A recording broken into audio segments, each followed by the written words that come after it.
Bonsoir à tout le monde, bonsoir aux personnes qui nous verront en replay pour cette live, cette soirée live, premier live de l'année 2026 consacré aux questions, à vos questions sur la communication animale intuitive. J'aime bien pouvoir vous offrir un espace pour poser les questions peut-être que vous n'avez jamais osé poser ou des questions qui vous turlupinent parce que vous avez lu un ouvrage ou un autre, ou vous avez vu aussi des prestations à travers les réseaux sociaux et vous aimeriez en savoir plus. Donc je vous laisse la parole si vous voulez bien mettre votre micro pour que je puisse répondre volontiers à vos questions.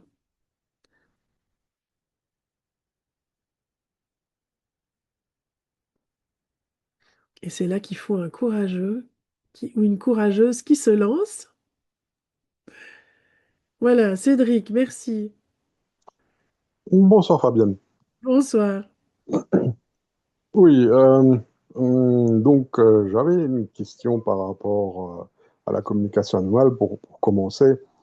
Euh, Tout ce que j'ai lu, on me disait, tout le monde est fondamentalement capable de le faire.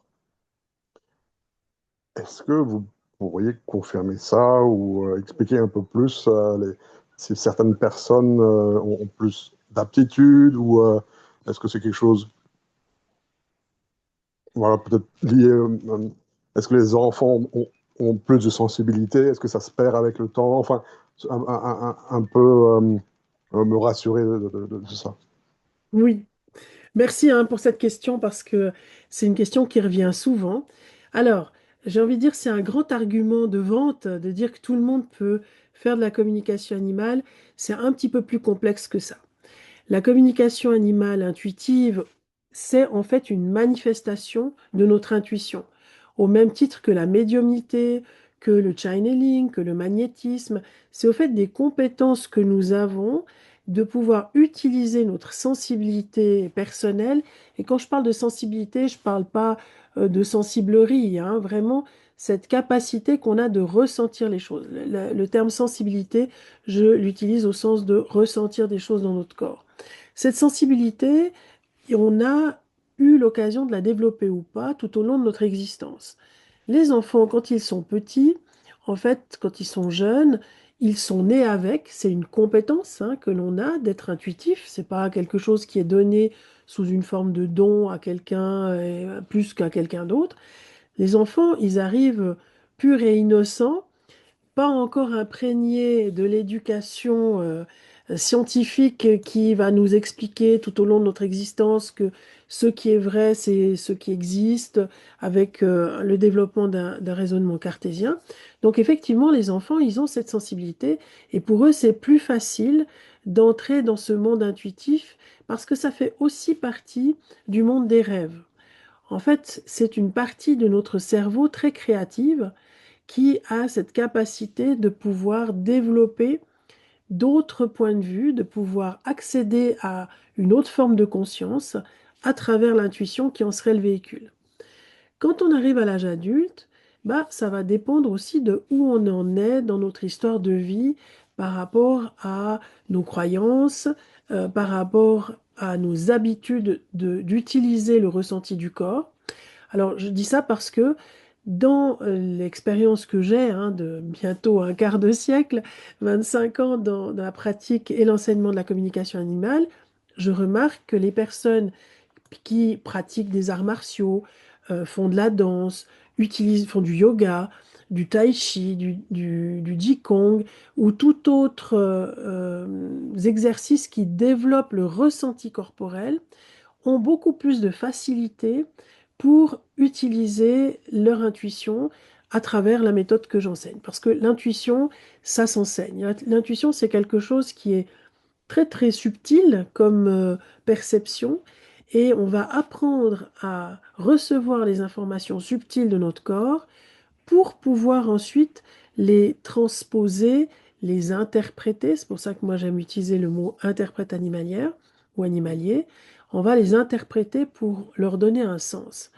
Mais cette capacité de ressenti, ben, elle s'entraîne. Donc elle n'est pas innée, on va dire elle est innée chez les enfants, mais après elle va s'entraîner. Suivant ce que vous avez vécu dans votre vie, suivant la relation que vous avez aussi avec votre corps, ça sera plus ou moins facile d'entrer dans ces exercices-là. Mais encore une fois, c'est une question de pratique.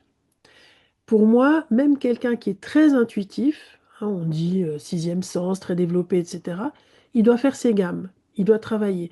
Je compare souvent ça à quelqu'un qui est une cantatrice, par exemple, ou un cantateur. Enfin, c'est une personne qui a une aptitude avec un organe magnifique qui lui a été donné par rapport à sa voix et sa capacité d'utiliser sa voix. Mais cette personne-là, elle s'entraîne beaucoup et énormément pour pouvoir donner des récitals. Et elle ne peut pas se reposer sur ses acquis. Donc, en résumé, nous sommes tous des êtres intuitifs qui possédons en nous cette capacité de ressentir des choses. Et là, je parle de la proprioception. Mais sans une excellente méthode, sans un accompagnement et des exercices réguliers, bah, effectivement, ça se passe pas très bien. C'est pour ça que c'est compliqué d'expliquer souvent aux gens. Je le dis beaucoup à travers les différentes formations que je propose. Je dis ça tout le temps à mes élèves. Je leur dis, mais vous pouvez attendre que les choses arrivent et vous risquez d'attendre longtemps.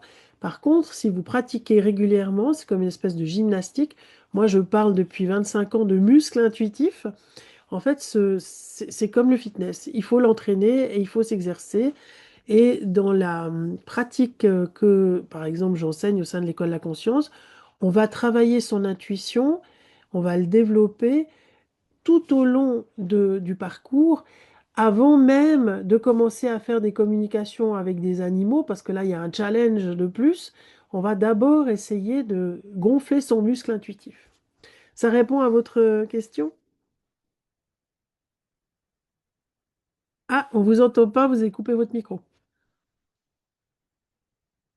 pour le remettre. Voilà, Voilà. là, ça devrait bon. Oui, donc je disais que c'est partiellement, oui, parce que là, la prochaine question, c'est qu'est-ce que c'est l'intuition?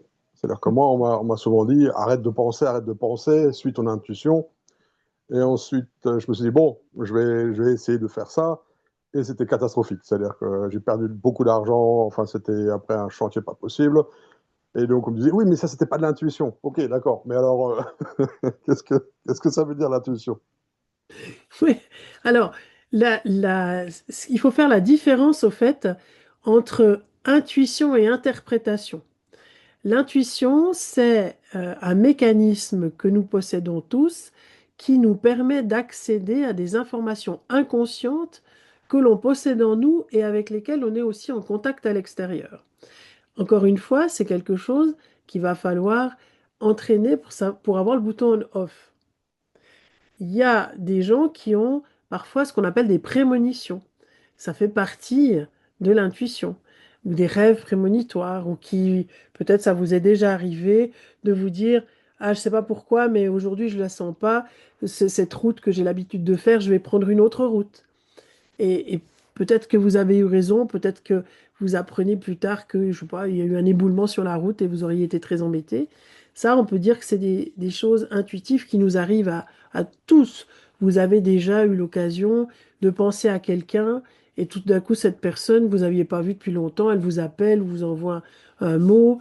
Voilà, tout ça, ça fait partie des perceptions intuitives qui font partie de nous, mais sur lesquelles on n'a pas forcément de prise. Lorsqu'on apprend à être intuitif, on apprend à discerner les choses qu'on ressent des choses qu'on imagine. Vous voyez la différence? Je ressens quelque chose et ce quelque chose que je ressens, je vais le mettre en mots, alors que quand j'imagine, j'ai tendance à faire, quand j'invente, j'ai tendance à faire un scénario et à me dire, oui, parce que j'ai reçu, c'est l'histoire des synchronicités interprétées. Parce que j'ai l'impression que j'ai reçu plein de signes, alors il faudra peut-être que je fasse telle ou telle chose. C'est probablement, pour moi, l'intuition, c'est quelque chose qui s'exerce tout au long de notre vie.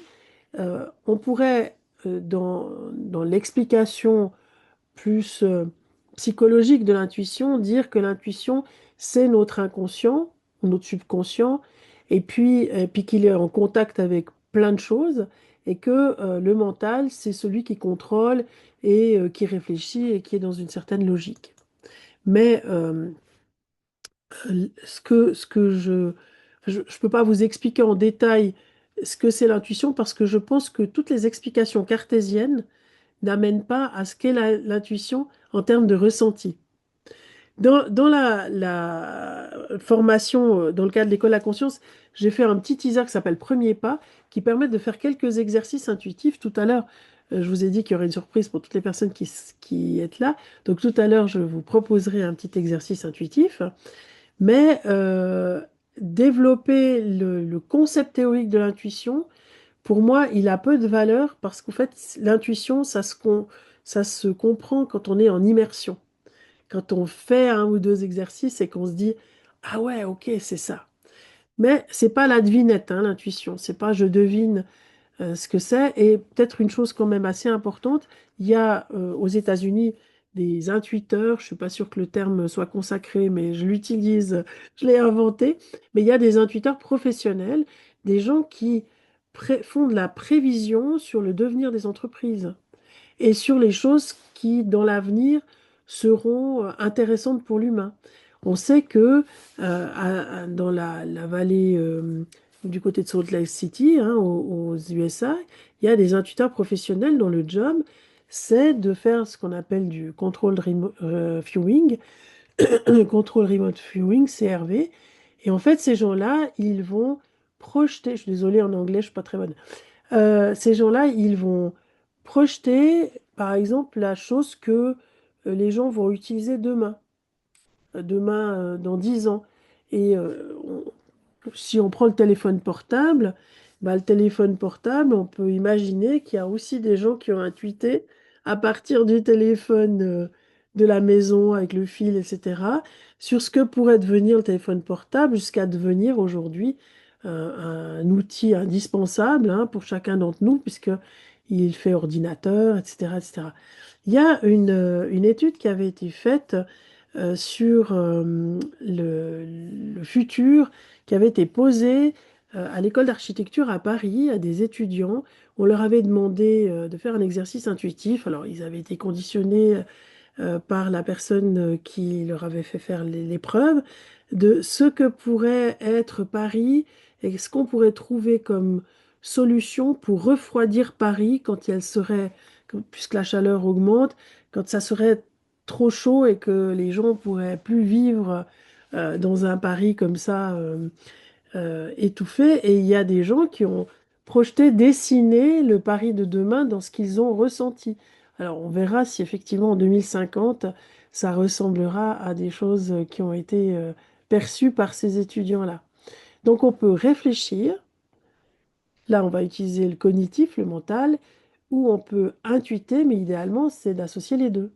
Et quand on fait de la communication intuitive, ben, on reçoit des informations de l'animal qu'on va interpréter pour expliquer à la personne ce que l'animal est en train de vivre, de dire. Mais on peut le faire avec une plante, on peut le faire avec entre personnes, c'est de la télépathie. Il n'y a pas de limite. Alors, je ne suis pas sûre que ça va répondre, ce que je vous dis là, à vos besoins de trucs très carrés, très cartésiens. Mais si vous tapez ce qu'est l'intuition, vous allez trouver une réponse assurément sur ChatGPT ou sur Internet. Il y a des chaires de psychologie intuitive qui se sont ouvertes aux États-Unis il y a peu. De plus en plus, la science s'intéresse à l'intuition. Ça peut vous convenir? Euh, oui, bah, faut que je fasse avec. J'ai pas... Donc, oui, bah oui. Mais c'est pour terminer par rapport à votre première question qui était de savoir si tout le monde pouvait être intuitif. Alors, de dire oui comme ça sans explication, c'est un petit peu réducteur. C'est un oui mais. Voilà. Merci bien. Merci. Bonne soirée. Ou peut-être à tout à l'heure pour une autre question. Je prends volontiers une autre question. Alors, si jamais, mettez votre micro. Oui, je vois Monsieur Vandenberg. Si vous voulez bien allumer votre micro qui se trouve sur la barrette en bas à gauche si vous êtes sur un ordinateur. Il faut cliquer sur audio. Mais vous n'êtes peut-être pas sur un ordi. Ah, Oui, voilà, ça bon, y est, voilà, je crois que ça marche. c'est bon. Bonsoir. Merci, bonsoir. Euh, alors, je voudrais savoir quel échange on peut avoir, par exemple, avec un animal. Est-ce que, avec, par exemple, son propre animal, est-ce que ça va être simplement du genre lui demander s'il a faim ou s'il est bien? Ou est-ce qu'on peut avoir des échanges plus profonds sur, je sais pas, des domaines plus, je sais pas, par rapport, enfin, plus philosophiques peut-être, entre guillemets. Enfin, voilà, qu'est-ce qu'on peut avoir comme échange avec un animal? Alors, on peut avoir un échange avec un animal de compagnie, parce que je vais différencier les animaux sauvages des animaux de compagnie. On peut avoir un échange avec un animal de compagnie de la même intensité qu'on pourrait l'avoir avec un humain de compagnie. Ça va dépendre des informations dont on a besoin. Je m'explique. Ce que je dis souvent à mes élèves quand je leur explique comment communiquer avec leurs propres animaux, eh ben, je leur dis, il y a deux manières de communiquer avec son animal. Il y a la manière, on va dire, courte, synthétique, comment ça va aujourd'hui, je reviens à telle heure, ce qu'on va avoir dans une vie de famille, à quelle heure tu reviens, à quelle heure tu pars. Et les animaux ont des notions du temps et de l'heure, et je profite pour dire que quand vous partez de chez vous, ils voient bien que vous partez, mais c'est parce que vous avez mis votre manteau, vous avez pris votre sac, mis vos Mhm. chaussures, donc ça, ils voient bien. Ce qu'ils ne voient pas et ne savent pas, c'est à quelle heure vous allez revenir. Donc, n'oubliez jamais de dire à votre animal, pas seulement que vous partez, ça il l'a vu, mais surtout vers quelle heure vous allez revenir. Les animaux ont la notion du temps. Mais ça, c'est des choses de tous les jours, comme on a dans une famille. Et puis, il y a ce que j'appelle le dîner aux chandelles, c'est-à-dire du temps qu'on va prendre pour avoir une discussion plus profonde avec son animal et pour lui demander bah, quel point de vue il a sur sa vie aujourd'hui, comment on pourrait améliorer son quotidien, est-ce qu'il y a des choses qu'il perçoit chez nous dont on n'a pas conscience, parce que ils ont beaucoup de temps pour nous observer, hein, les animaux. Mhm. Et ils ont aussi un avis qui n'est jamais un avis jugeant ou psychanalysant, mais ils peuvent nous renvoyer des choses intéressantes pour nous ramener à l'essentiel. Après, les discours plus philosophiques, c'est plutôt pour moi dans la relation que j'ai avec les animaux sauvages, où les animaux sauvages, ils n'ont pas une relation avec l'humain, ils sont incarnés pour être des animaux sauvages dans cette vie-là, et ils ont plus une relation avec nous, justement philosophique, sur ce qu'ils vivent, sur la terre, sur leurs relations à l'environnement dans lequel ils sont, etc., puisque nous, on n'est pas là pour pourvoir à leurs besoins primaires. Il Oui. y a une question, j'ai vu. Oui.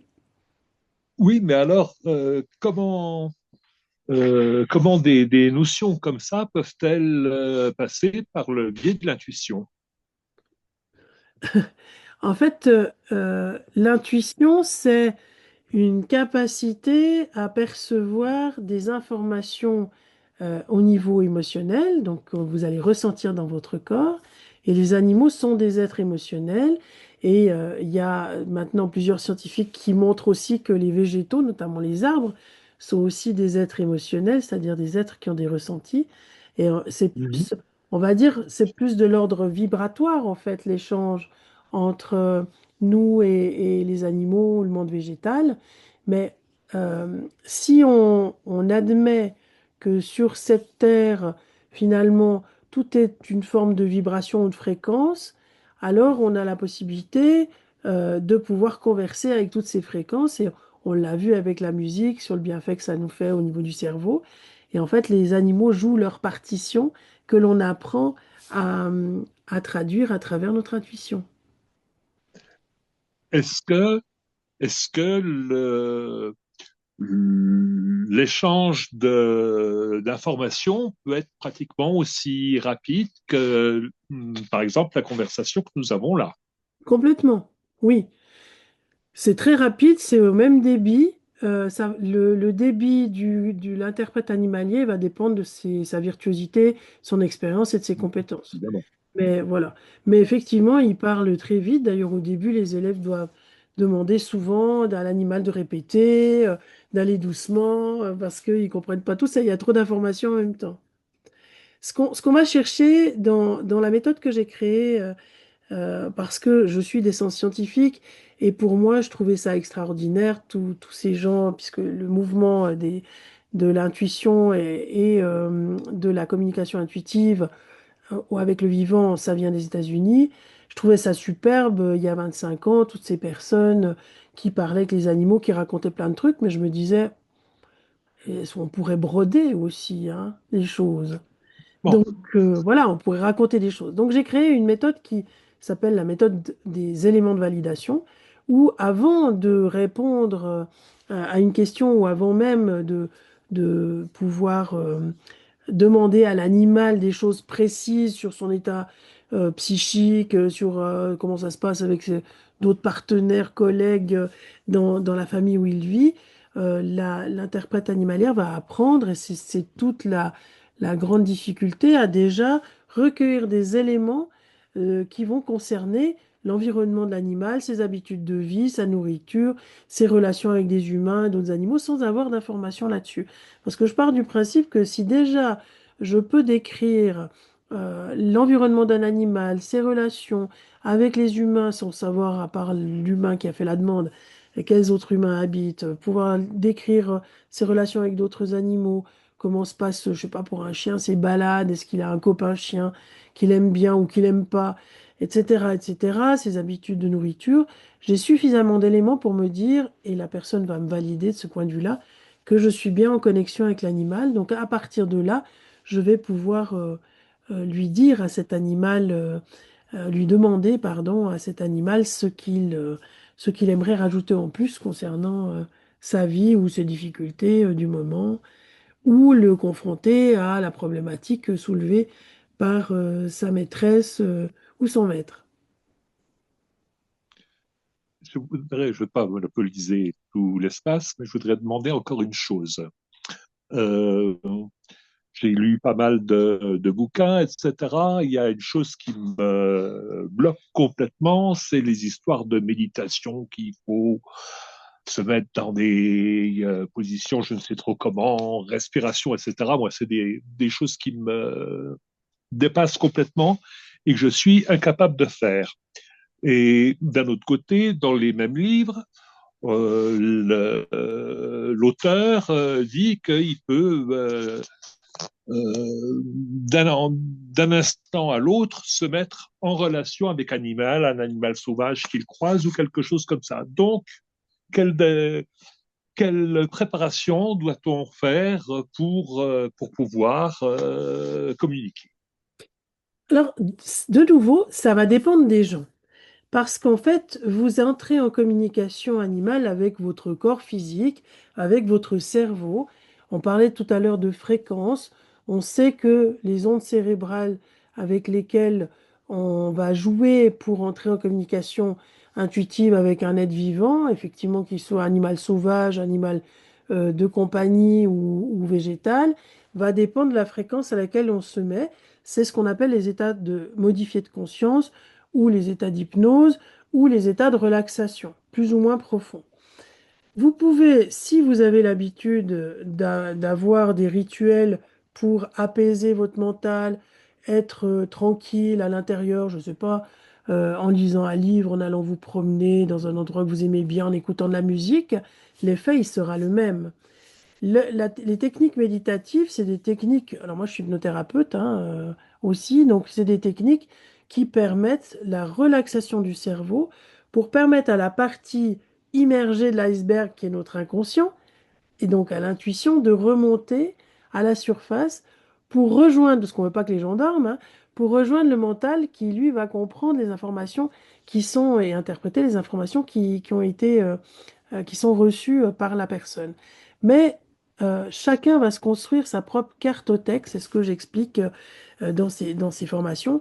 C'est que il y a pas, c'est pas une recette de cuisine où on va prendre le truc et se dire, ah voilà, on fait ça, ça, ça, et puis ça va nous donner de la mousse au chocolat et à tout le monde aura la même recette et le même goût à la fin. c'est que chacun d'entre nous fonctionne différemment. Il y a des personnes qui ont besoin de se mettre dans un état méditatif parce qu'ils ont des journées trépidantes, parce qu'ils ont peut-être aussi un métier qui fait que ça mouline beaucoup et qu'il faut apaiser le mental pour pouvoir accéder à l'intuition. Il y a d'autres personnes qui écoutent euh, une musique qu'elles aiment bien, comme je vous disais, d'autres qui respirent quelquefois parce que ça leur fait du bien, d'autres qui vont prendre une position particulière de leur corps parce que c'est comme ça qu'ils se relaxent. Pour moi, il n'y a pas une technique, il y a vraiment Mhm. plein de techniques et puis on les adapte. Moi, je donne plein d'outils comme ça parce que justement, les gens ont des manières de faire qui leur sont propres et puis je connais pas l'histoire de vie de chacun. Donc l'idée, c'est de tester des outils. Il y en a qui marchent pour certains, d'autres pas pour d'autres. Mais il y a toujours un outil qui fonctionne. Merci. Je vous en prie. Merci pour la question. J'ai vu qu'il y avait une question dans le chat. Alors, quelqu'un qui s'excuse d'être en retard, mais c'est pas grave. Merci pour le message. Qui aurait envie de poser, en tout cas, vos questions sont profondes et intéressantes. Oui, bonjour. Bonsoir. Bonsoir. Euh, Moi, j'ai fait 2 week-ends avec vous il y a quelques années sur communication animale et communication intuitive, donc en Oui. présentiel. Là, il y a la formation Murmure des âmes que vous proposez. Et puis, vu que alors j'ai un tout petit peu pratiqué dans mon entourage la communication animale, et puis ça s'est bien fonctionné, donc j'ai envie de progresser. Mais il y a les deux formations, il y a Murmure des âmes et puis Origine, c'est Oui, ça, je crois. oui. Et je voulais savoir s'il fallait de toute façon faire Murmure des âmes avant de passer sur la formation Origine. Et, ma- et comment la formation Murmure des âmes qui est sur 6 mois fonctionne, c'est-à-dire en binôme et en live, donc pas en présentiel. Donc voilà, un petit peu comment on fait pour se connecter avec l'autre personne et comment ça fonctionne. Et puis une autre chose, c'est que j'ai perdu mon animal de compagnie il y a quelques mois. Et donc je n'ai plus un animal à la maison, mais j'ai un animal où je travaille. Et de savoir si c'est quand même possible voilà, de pouvoir participer à cette formation dans ces conditions-là. Ok. Alors, si vous êtes d'accord, je pensais réserver un moment dans cet échange pour effectivement répondre aux questions, parce qu'il y a aussi plein de gens ici qui viennent, soit parce qu'ils ont fait premier pas, soit comme vous qui avez déjà fait 1 ou 2 week-ends avec moi et qui posent qui aimeraient que je réponde aux questions sur Murmure. Donc, si vous êtes Mhm. d'accord de patienter un tout petit moment, je vais déjà prendre Oui, des questions plus générales. Et volontiers, je répondrai tout à l'heure. Et si jamais j'ai pas tout répondu, vous me demanderez. Merci. d'accord, très bien. Merci, Merci. Laetitia. Il y avait Gali. Voilà, oui, vous pouvez mettre votre micro. Je dis votre nom parce que j'ai pas votre prénom, mais C'est Anne-Marie. Anne-Marie, voilà. Gali, Bon, c'est le nom de la minette. d'accord, ben voilà. C'est mon adresse mail, mais c'est ça. Ok. Bonsoir donc. Et ma question, deux questions. Vous avez parlé de synchronicité tout à l'heure. Donc par rapport à l'intuition, j'aimerais avoir un petit peu voilà, des infos. Et puis aussi, je me pose beaucoup de questions sur la communication à distance sur photo. Mhm. Comment ça peut fonctionner par rapport à l'animal qu'on a à côté de soi, où on a un ressenti ou des choses comme ça. Oui. Alors, par rapport aux synchronicités, il faudra aller voir Monsieur Jung, Carl Jung, ce qu'il écrit là-dessus, parce que c'est lui qui est à l'origine des choses. Les synchronicités, dirait aussi Philippe Guimand, qui est un monsieur physicien de physique quantique assez célèbre, dont je vous recommande les écrits et aussi les vidéos. Il fait des vidéos très intéressantes et il explique ce phénomène de synchronicité qui est au-delà du hasard et de la coïncidence d'un point de vue statistique, c'est-à-dire une succession de choses et d'événements qui sont comme posés sur un fil tendu et qui font que ça fonctionne. Vous aimeriez mettre en place, je ne sais pas, une activité particulière, jusque-là ça coinçait tout le temps, vous décidez un peu de changer le type d'activité et de ne pas rester focus sur celle que vous aviez imaginée au départ. Et voilà que tout d'un coup, on vous parle de cette activité-là, d'une personne justement que vous connaissiez pas, qui est novatrice dans l'activité que vous souhaitez faire. Et puis, vous entendez encore un podcast de quelqu'un qui interviewe cette personne en vous disant, tiens, c'est bizarre. Et en fait, c'est ça les synchronicités. C'est comme si il y avait un petit pousset qui semait des petits cailloux sur votre route et qui vous donnait le chemin à prendre. Donc ça a certainement dû déjà vous arriver. Et là, on n'est plus sur du hasard ou de la coïncidence. Le problème toujours de la synchronicité, c'est son interprétation. C'est plus facile que d'autres personnes nous disent, mais t'as vu les synchronicités, là, comment les choses elles s'organisent dans ta vie, que nous-mêmes. On est souvent très mal servi parce que notre analyse, elle est toujours très émotionnelle des choses. Quand en plus je veux absolument atteindre un but et que ce but-là, il me tient à cœur, j'ai l'impression que c'est le seul but qui vaut, le seul objectif qui vaut la peine d'être vécu, hein, j'exagère à peine, ben, je ne vais pas voir d'autres événements ou éléments qui m'indiquent un chemin qui est peut-être juste un peu à gauche du but que je m'étais fixé.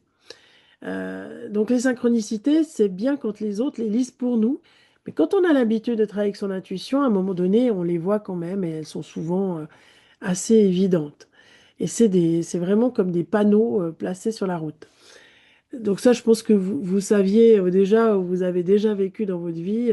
Peut-être ce qui vous a amené ce soir, c'est des synchronicités.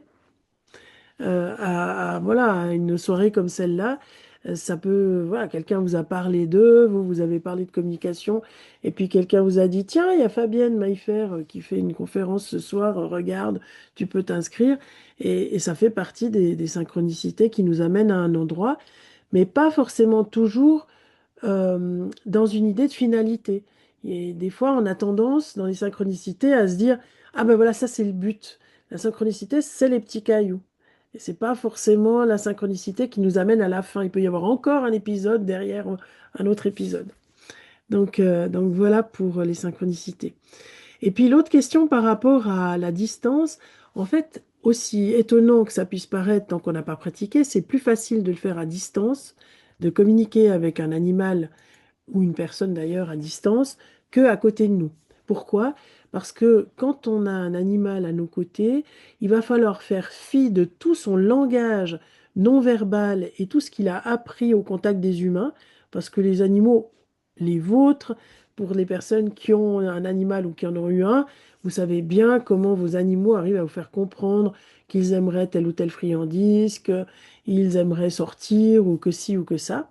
Donc, quand on est dans ce modus intuitif, on est dans un mode de ralentissement, au fait, hein. On ralentit le mental pour laisser émerger l'intuition. Donc, on doit déjà se mettre dans une espèce de petite bulle. Ça répondait à la question de monsieur tout à l'heure. Et la méditation, c'est un bon moyen de se mettre dans une bulle, mais d'écouter la musique, de marcher, ça l'est aussi. Et dans cette bulle, en fait, vous allez contacter l'animal indépendamment des éléments que vous pouvez percevoir autour de lui. Donc vous ne serez pas court-circuité par des choses que vous voyez avec vos propres yeux ou des signes de démonstration qu'il fait. D'ailleurs, au début, on apprend même à communiquer avec ces animaux sur photo, même si votre animal il est à côté de vous. Après l'histoire de la distance, je peux communiquer aujourd'hui avec le chien de Sophie qui est au fin fond de l'Australie, en étant là, moi, assis en Europe. C'est pas un problème parce que l'intuition, c'est un flux d'informations auquel j'ai accès dans un espace qui est, alors ça, les physiciens de physique quantique vous expliqueraient mieux que moi, dans un espace qui est hors du temps et de l'espace d'ailleurs. Donc, ce flux d'informations, il est disponible. Moi, tout le temps. Moi, je l'explique à mes élèves en disant, c'est parce que c'est comme ça que je me suis imagé l'histoire, hein. C'est comme un ciel étoilé, un ciel d'été, voilà, avec des milliards et des milliards et des milliards d'étoiles. En fait, il faut imaginer que nous baignons dans un ciel étoilé d'informations intuitives, et c'est qu'à partir du moment où je vais émettre l'intention de parler à Rex, le chien de Sophie qui habite à Sydney, qu'en fait, notre système de captage, si je peux dire, intuitif, il va se focaliser sur le chien de Sophie qui habite à Sydney et pas tous les chiens bergers allemands de la Terre entière qui appartiennent éventuellement à d'autres Sophie et qui s'appellent Rex. Vous voyez ce que je veux dire? Donc on fait simplement, à un moment donné, on va faire le tri dans les informations qu'on reçoit pour pouvoir focaliser notre attention sur un détail précis que l'on veut, en l'occurrence l'animal lambda avec lequel on souhaiterait parler. Et vous n'avez plus de micro, du coup, il faut remettre Oui, votre micro. oui, merci. Ça répond à votre Merci. question? Oui.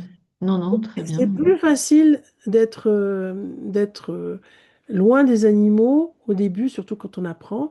Et dans la formation en présentiel, parce que précisons quand même que pendant 20 ans, moi j'ai enseigné en présentiel, et que ben, on venait aussi, on faisait des exercices avec des animaux sur pied, en chair et en os, hein, qui soit vivaient autour de moi, soit quand je me déplaçais, parce que j'enseignais en France aussi à l'époque en présentiel. Eh ben, on allait dans des endroits où il y avait des animaux, des chevaux, des chats, des chiens, et puis on faisait des exercices en live. Et là, tous les élèves, et pourtant il y en a qui avaient beaucoup de pratiques en intuition et en communication intuitive, disaient, ouh là là, mais il faut vraiment beaucoup se concentrer. Parce qu'aussi, quand vous êtes en extérieur, vous avez des bruits, vous avez beaucoup de choses sur lesquelles il va falloir faire abstraction pour Mhm. vous concentrer sur l'information intuitive. D'accord, merci. Je vous en prie. Alors, je ne sais pas qui c'est qui avait envie de... J'ai vu une main se lever, mais je l'ai perdue parce que avec mon petit écran... Ah, voilà, Jérôme. Alors, il me semblait que j'avais vu quelque chose. Bonsoir, Jérôme. Bonsoir. Moi, du coup, en fait, j'ai fait des formations Reiki, énergéticien, tout ça. J'ai commencé même une formation, justement, hypnothérapeute. Et, Mhm. tout ça, ça n'a rien à voir, justement, avec mon métier. Hein, je conduis des trains de marchandises.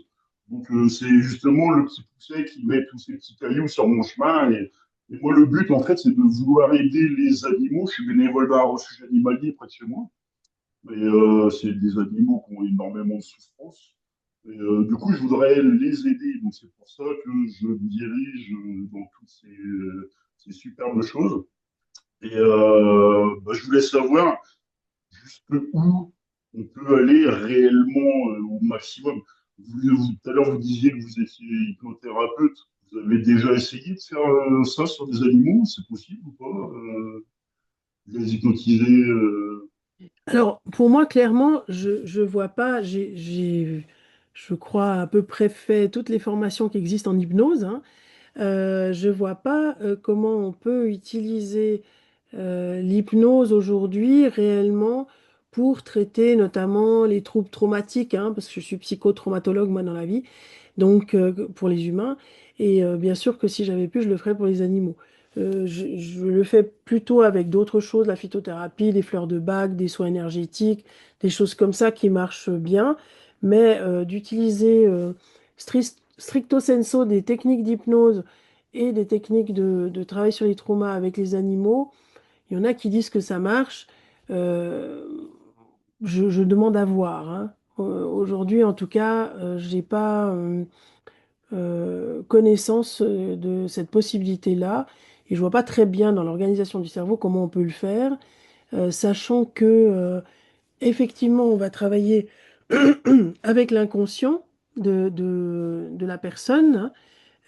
Vous pouvez travailler relativement avec l'inconscient de l'animal, parce que l'inconscient de l'animal, il est souvent très conscient, en réalité. Parce que notre inconscient, il existe dans la mesure où notre mental le chapeaute. Mais la partie mentale, donc cognitive de l'animal, elle n'est pas du tout la même que la nôtre, pas dans le sens où ils sont moins bien que nous. Ils ont une intelligence émotionnelle qui est phénoménale, que peu d'humains ont d'ailleurs. Mais ils n'ont pas une intelligence cognitive. Donc après, dans la résolution des traumas, il y a quand même une partie qui doit être comprise, si je peux dire ça. Par contre, il y a des techniques au niveau comportementalisme, ou je pense aussi au travail qu'on peut faire par rapport à des chevaux hein, qui ont subi des traumatismes, le cheval qui peut plus rentrer dans un van et c'est un problème, etc. Il y a des techniques de rééducation qui seront plus des techniques, mais aussi d'information corporelle, proprioceptive, etc., plutôt que de l'hypnose. Moi, je crois plus volontiers à l'approche kinesthésique pour les animaux dans ce qui est le traitement des traumas. Pour les animaux de refuge, il y a pas mal d'anciennes élèves qui travaillent aujourd'hui comme bénévoles, et ça c'est super, dans les refuges pour animaux. Et pour moi, c'est pas dans l'idée, elles le font pas d'ailleurs, dans l'idée de leur venir en aide au sens guérir les choses qu'ils ont vécues, parce que les animaux, ils ont une capacité de résilience qui est beaucoup plus grande que les humains. C'est ce qui leur permet d'ailleurs d'être adoptés et de revivre une nouvelle vie. Autour de moi, dans ma vie de tous les jours, j'adopte et j'ai adopté que des chiens, par exemple, qui sont âgés de 8 ans et plus. Donc, ils ont une histoire avant. Mais ils vivent avec moi, j'ai pas besoin de savoir ce qu'ils ont vécu avant. Finalement, moi, je peux aimer un animal comme une personne sans tout savoir de son passé, parce que je l'aime pour qui il est. Et mes animaux, bah, je les aime pour qui ils sont. Et je suis toujours épatée de la rapidité avec laquelle ils font confiance, ils repartent dans une relation, tout en n'ayant pas oublié leur passé, mais ils redonnent sans arrêt une chance. Et ils se redonnent une chance, hein. Ils ne redonnent pas seulement une chance à l'humain, ils se le redonnent à eux. Par contre, le travail dans les refuges, pour moi, il est très précieux. Et idéalement, mon rêve, ça serait que tout refuge puisse disposer des compétences d'interprète animalier ou de communicateur animalier, comme on dit aussi, parce qu'il y a des animaux dans les refuges qui pourraient exprimer où ils ont envie d'aller. Et on aurait moins de ratés d'adoption. Je travaille bénévolement pour plusieurs refuges d'animaux maltraités en Espagne, Italie, Roumanie, etc. Et il y a des animaux, alors peut-être ça va vous choquer, mais il y a des animaux qui disent clairement que eux, ils veulent pas partir du refuge parce qu'ils ont un rôle d'accueil des autres. Et ça, c'est leur mission de vie. Et en fait, ces animaux-là, souvent, ils sont très attachants. Souvent, ils vont faire deux, trois familles et revenir au refuge parce qu'ils sont infernaux une fois qu'ils sont partis en famille d'accueil. Et puis les gens dans le refuge essayent de le placer parce que ouais, il est trop super, il est trop chouette. Mais en fait, l'animal, il a un autre rôle à jouer. Et lui, il est à l'accueil. Et puis, il y a des animaux qui peuvent nous dire, et en cela, je trouve que la communication intuitive, elle est riche et précieuse, nous dire, mais moi, j'aimerais surtout pas aller dans une famille avec plein d'enfants en bas âge. Ou bien, au contraire, moi, j'aimerais aller dans une famille où il y a plein d'autres animaux, et où il y a une grande famille, et où ça crie, ça bouge, etc. Et puis, il y en a d'autres, comme ma chienne, qui clairement a dit, moi, je veux une famille calme, hein. Donc voilà, c'est donc j'ai dit bah ok, nous on n'a pas d'enfants, ça va bien, il y a d'autres animaux, mais puis elle a dit je veux être toute seule. Alors ça m'a pu s'ennuyer parce que j'aurais bien aimé adopter un deuxième chien, mais je lui ai promis que jusqu'à la fin de sa vie, elle a 13 ans aujourd'hui, j'ai adopté, elle en avait 7 et demi, et ben bah oui, elle serait la seule princesse de la maison. Donc voilà, mais j'ai eu d'autres chiens qui avaient pas du tout les mêmes envies. Il y en a un qui voulait être dans un lieu où il y aurait beaucoup d'espace pour beaucoup courir. Ben, la ferme était idéale. Donc ça serait chouette s'il y avait vraiment euh, un interprète ou une interprète animalière dans chaque refuge qui soit d'accord de consacrer du temps. Et nombreuses sont mes anciennes élèves qui le font. Et ça amène un confort extraordinaire dans le choix, hein. Eh ben, j'espère bien en faire autant. Eh ben, moi, je souhaite pour les animaux qui bénéficieront de vos compétences, parce que au-delà de vouloir les guérir, je crois qu'ils ont une capacité d'auto-guérison sur lequel on pourrait prendre l'exemple d'ailleurs. Mais par contre, ils ont pas, personne ne leur donne la parole pour dire où ils aimeraient aller. Et parfois, ils sont inconfortables. C'est la même chose des gens qui vont en vacances, qui pensent bien faire. J'ai eu le cas à plusieurs reprises de personnes qui allaient faire des vacances en Grèce, par exemple, là, sur une des îles grecques. Et puis ils sont sur la plage, et puis pendant les 15 jours de vacances, il y a un petit chien qui vient tous les jours, puis qui réclame un bout de sandwich ou quelque chose. Et puis les gens s'attachent à ce chien et se disent, oh mais quand même, on va le laisser dans la rue, c'est triste, etc. Et puis bah, ça part d'une réflexion humaine, hein. Puis en fait, le chien, ça fait des années qu'il fait d'opération séduction des touristes qui viennent en vacances et qui se nourrit comme ça. Sauf que ce jour-là, ces gens-là, ils font toutes les démarches vétérinaires, etc., pour l'amener chez eux, avec eux. Et là, ils se retrouvent face à un chien qui est hyper malheureux, qui hurle, qui demande des trucs et tout. Et ce chien-là, quand je lui parle, alors je suis pas au courant qu'il vient de Grèce et qu'il a été adopté, donc j'ai juste sa photo. Et la première chose que le chien me dit, mais pourquoi on m'a enlevé de chez moi? Et alors, bien sûr, quand je reçois ça comme information, je demande à la personne si elle comprend. Elle me dit, ah non, non, mais nous, on l'a pas enlevé de chez lui. Et l'animal répond, mais si, moi, j'étais bien.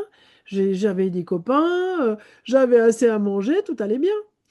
Mais en fait, on a fait, nous, ce qu'on pensait faire bien avec notre cœur, hein, parce que les gens l'ont pas fait en étant mal intentionnés. Mais si on pouvait poser la question avant à l'animal, peut-être que, on se rendrait compte que dans sa situation, en tout cas, ce chien-là, il vivait pas une vie horrible. Il était libre, il faisait ce qu'il voulait quand il voulait. Et puis, il avait tout compris comment avoir son pique-nique. Donc, et des bonnes choses. Lui, il avait le jambon du sandwich, pas le pain. Donc, voilà. Ils sont malins. Mais oui, Ouais. mais oui. Et ben, merci bien pour les réponses. Merci pour la question, en tout cas. Est-ce qu'il y avait une autre question qui vous venait comme ça?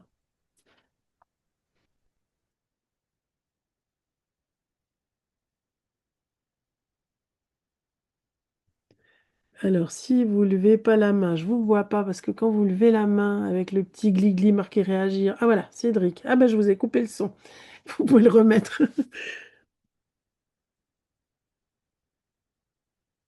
Ouais, faut remettre le son. C'est moi qui l'ai coupé en Oui. fait.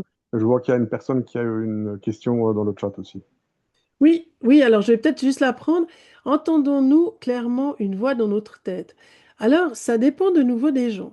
Il y a des personnes qui entendent une voix dans leur tête, il y a des personnes qui voient et visualisent des choses, il y en a d'autres qui ressentent. Ce qui est bien, c'est d'apprendre à avoir le tout, c'est-à-dire à avoir ce qu'on appelait autrefois la clairvoyance, la clairaudience, la clairsentience, la clairkinesthésie, qui sont en fait la claire olfaction aussi, qui sont en réalité des manifestations de l'intuition. C'est mieux d'avoir tous les outils et tous les bagages que d'être que clairvoyant ou que clairsentient ou que clairaudient. Mais au départ, les premiers exercices qu'on fait, ben, on regarde un peu par quels canaux on reçoit notre intuition, parce qu'on n'a pas tous les mêmes canaux de communication. Voilà, et je réponds encore à la question, peut-on communiquer avec les animaux décédés? Oui, alors vous allez communiquer avec des animaux qui sont décédés, un peu comme on le fait en médiumnité spirit avec des défunts, parce que les animaux ont aussi un parcours de l'âme. Un de mes bouquins qui s'appelle Accompagner son animal en fin de vie, dialogue avec l'âme animale ici et dans l'au-delà, vous avez toute une explication du chemin de l'âme après le décès. Et les animaux défunts peuvent être contactés comme les animaux vivants, au même titre qu'on peut contacter des humains défunts. Après, je sais que ça peut heurter certaines croyances, donc je vous le dis, je vous partage mon expérience, je ne vous demande pas d'y croire. Mais il y a beaucoup de témoignages là-dessus, et si jamais la personne qui a posé la question, si vous allez sur la chaîne YouTube L'École de la Conscience, j'ai fait plusieurs émissions de radio et il y a plusieurs podcasts qui sont disponibles où je raconte tout ça. Donc voilà pour Cédric. Ah ben voilà, je l'ai reperdu, oui. Et puis après, je prendrai Anna. Ok. Euh, Moi, la question que je vous posais, c'était par rapport à... j'ai l'impression que c'est toujours dans le même sens, c'est-à-dire c'est l'humain qui va initier en fait une communication avec l'animal. Euh, Est-ce que ça va aussi dans les deux sens? C'est-à-dire qu'une fois qu'on a développé des facultés, ça peut venir aussi de l'autre côté? Alors, moi, je dirais que la plupart des gens, ils commencent ou ils entrent en communication animale, hein, dans une formation en communication animale, parce qu'ils ont été interpellés par un animal, qu'il soit sauvage ou qu'il soit leur animal de compagnie. C'est plutôt ça. Il y a plein d'histoires de personnes, et je suis sûre qu'il y en a parmi vous, qui peuvent dire comment se sont fait interpeller par un renard, une vache dans un pré. Leur propre animal ou un oiseau.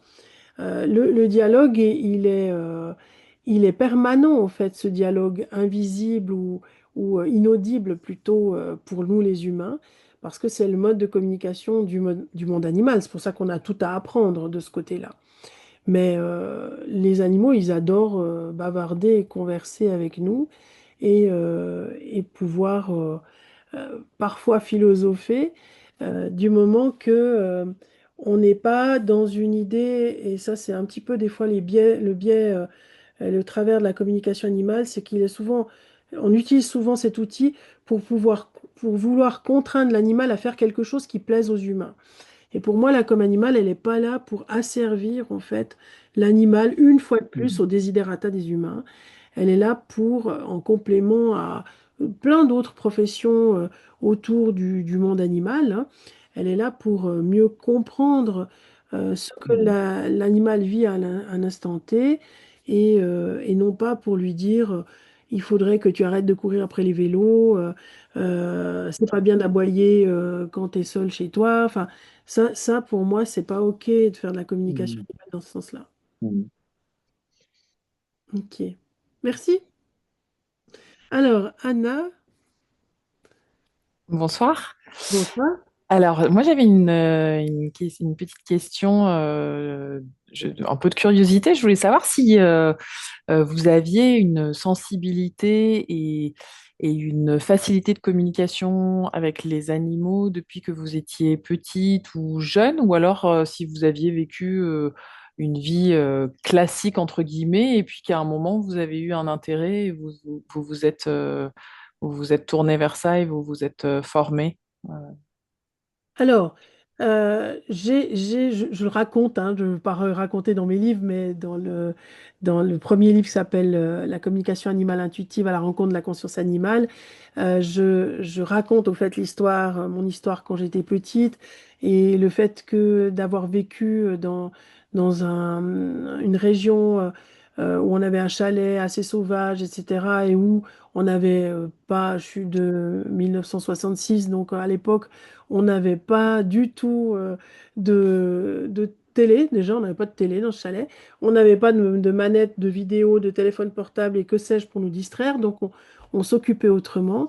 Et cette sensibilité vis-à-vis de la nature en général, celle-là, j'ai eu la chance alors je pense que tous les enfants l'ont, mais de pouvoir la développer à travers ce fameux chalet qu'on avait et où on allait régulièrement. Après, j'ai mis en sourdine parce que je percevais beaucoup, beaucoup de choses quand j'étais enfant, jusqu'à l'âge de 13 ans.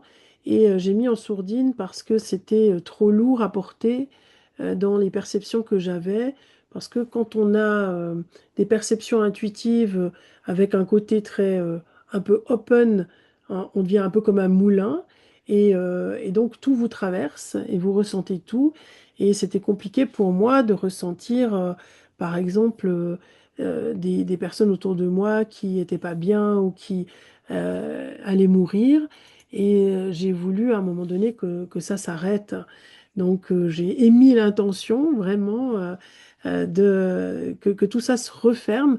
Alors ça s'est pas refermé complètement, ça s'est fermé en partie. J'ai utilisé mon intuition à travers les différentes formations et professions que j'ai exercées au début des années, fin des années, c'était 1999, début 2000, où je raconte, hein, je rencontre à travers une formation que je suivais en acupressure pour chevaux, je rencontre un cheval où on faisait un exercice, ce qu'on appelle les pointings, qui sont les points d'urgence. Et le cheval vers lequel on se rend avec le groupe me dit, s'il te plaît, dis-leur d'arrêter de faire l'exercice avec le parapluie. Moi, j'en peux plus de cet exercice-là. Et je me dis, attends, c'est quoi ça? Et je traduis ça à la prof qui nous enseignait en disant, et j'étais avec ma meilleure amie qui disait, non, mais vous inquiétez pas, elle fait comme ça, elle raconte toujours plein de choses que ce que les animaux racontent, elle nous fait rire depuis longtemps, mais il faut l'écouter parce que des fois c'est vrai. Et puis la dame était très étonnée et me dit, mais écoutez, ce que vous êtes en train de faire, c'est de la communication animale. J'ai fait ma formation aux États-Unis, j'en ai rencontré. Et effectivement, j'ai un exercice avec un parapluie et je vais respecter ce que le cheval me demande et je vais pas faire l'exercice avec le parapluie. Et ça consistait à faire peur au cheval en ouvrant un parapluie, puis après on touche les pointings qui sont les points d'urgence, puis après on rouvre le parapluie et l'animal du coup a plus peur et ne réagit plus. Mais lui, il en avait ras-le-bol de cet exercice-là parce que ça le faisait sursauter à chaque fois. Donc il en avait marre de passer pour un cobaye. Donc voilà. Et c'est comme ça, si vous voulez, que j'ai réouvert la voie parce que je me suis intéressée. Elle m'a parlé de Penelope Smith aux États-Unis, qu'elle connaissait, hein. Il y a 25 ans, il n'y avait pas Internet comme maintenant. Donc j'ai commencé à chercher des informations, à téléphoner à gauche et à droite pour avoir plus d'infos. Et finalement, à commencer à faire venir chez moi à la maison des communicateurs animalier qui s'était formé aux États-Unis. C'est comme ça que l'histoire en fait a commencé et où là j'ai réouvert un peu tous mes circuits et, euh, et puis bah, c'est devenu ma vie. Je me destinais pas à ça du tout, hein. Je voulais être criminologue moi. Donc, j'ai pas tout à fait fait ce parcours de vie. Mais en même temps, je suis très contente d'être plutôt dans la tête des animaux que de faire de la criminologie toute la journée. Mais voilà, j'avais envie je voulais être profiler, hein. Je voulais mettre mon intuition au service des humains.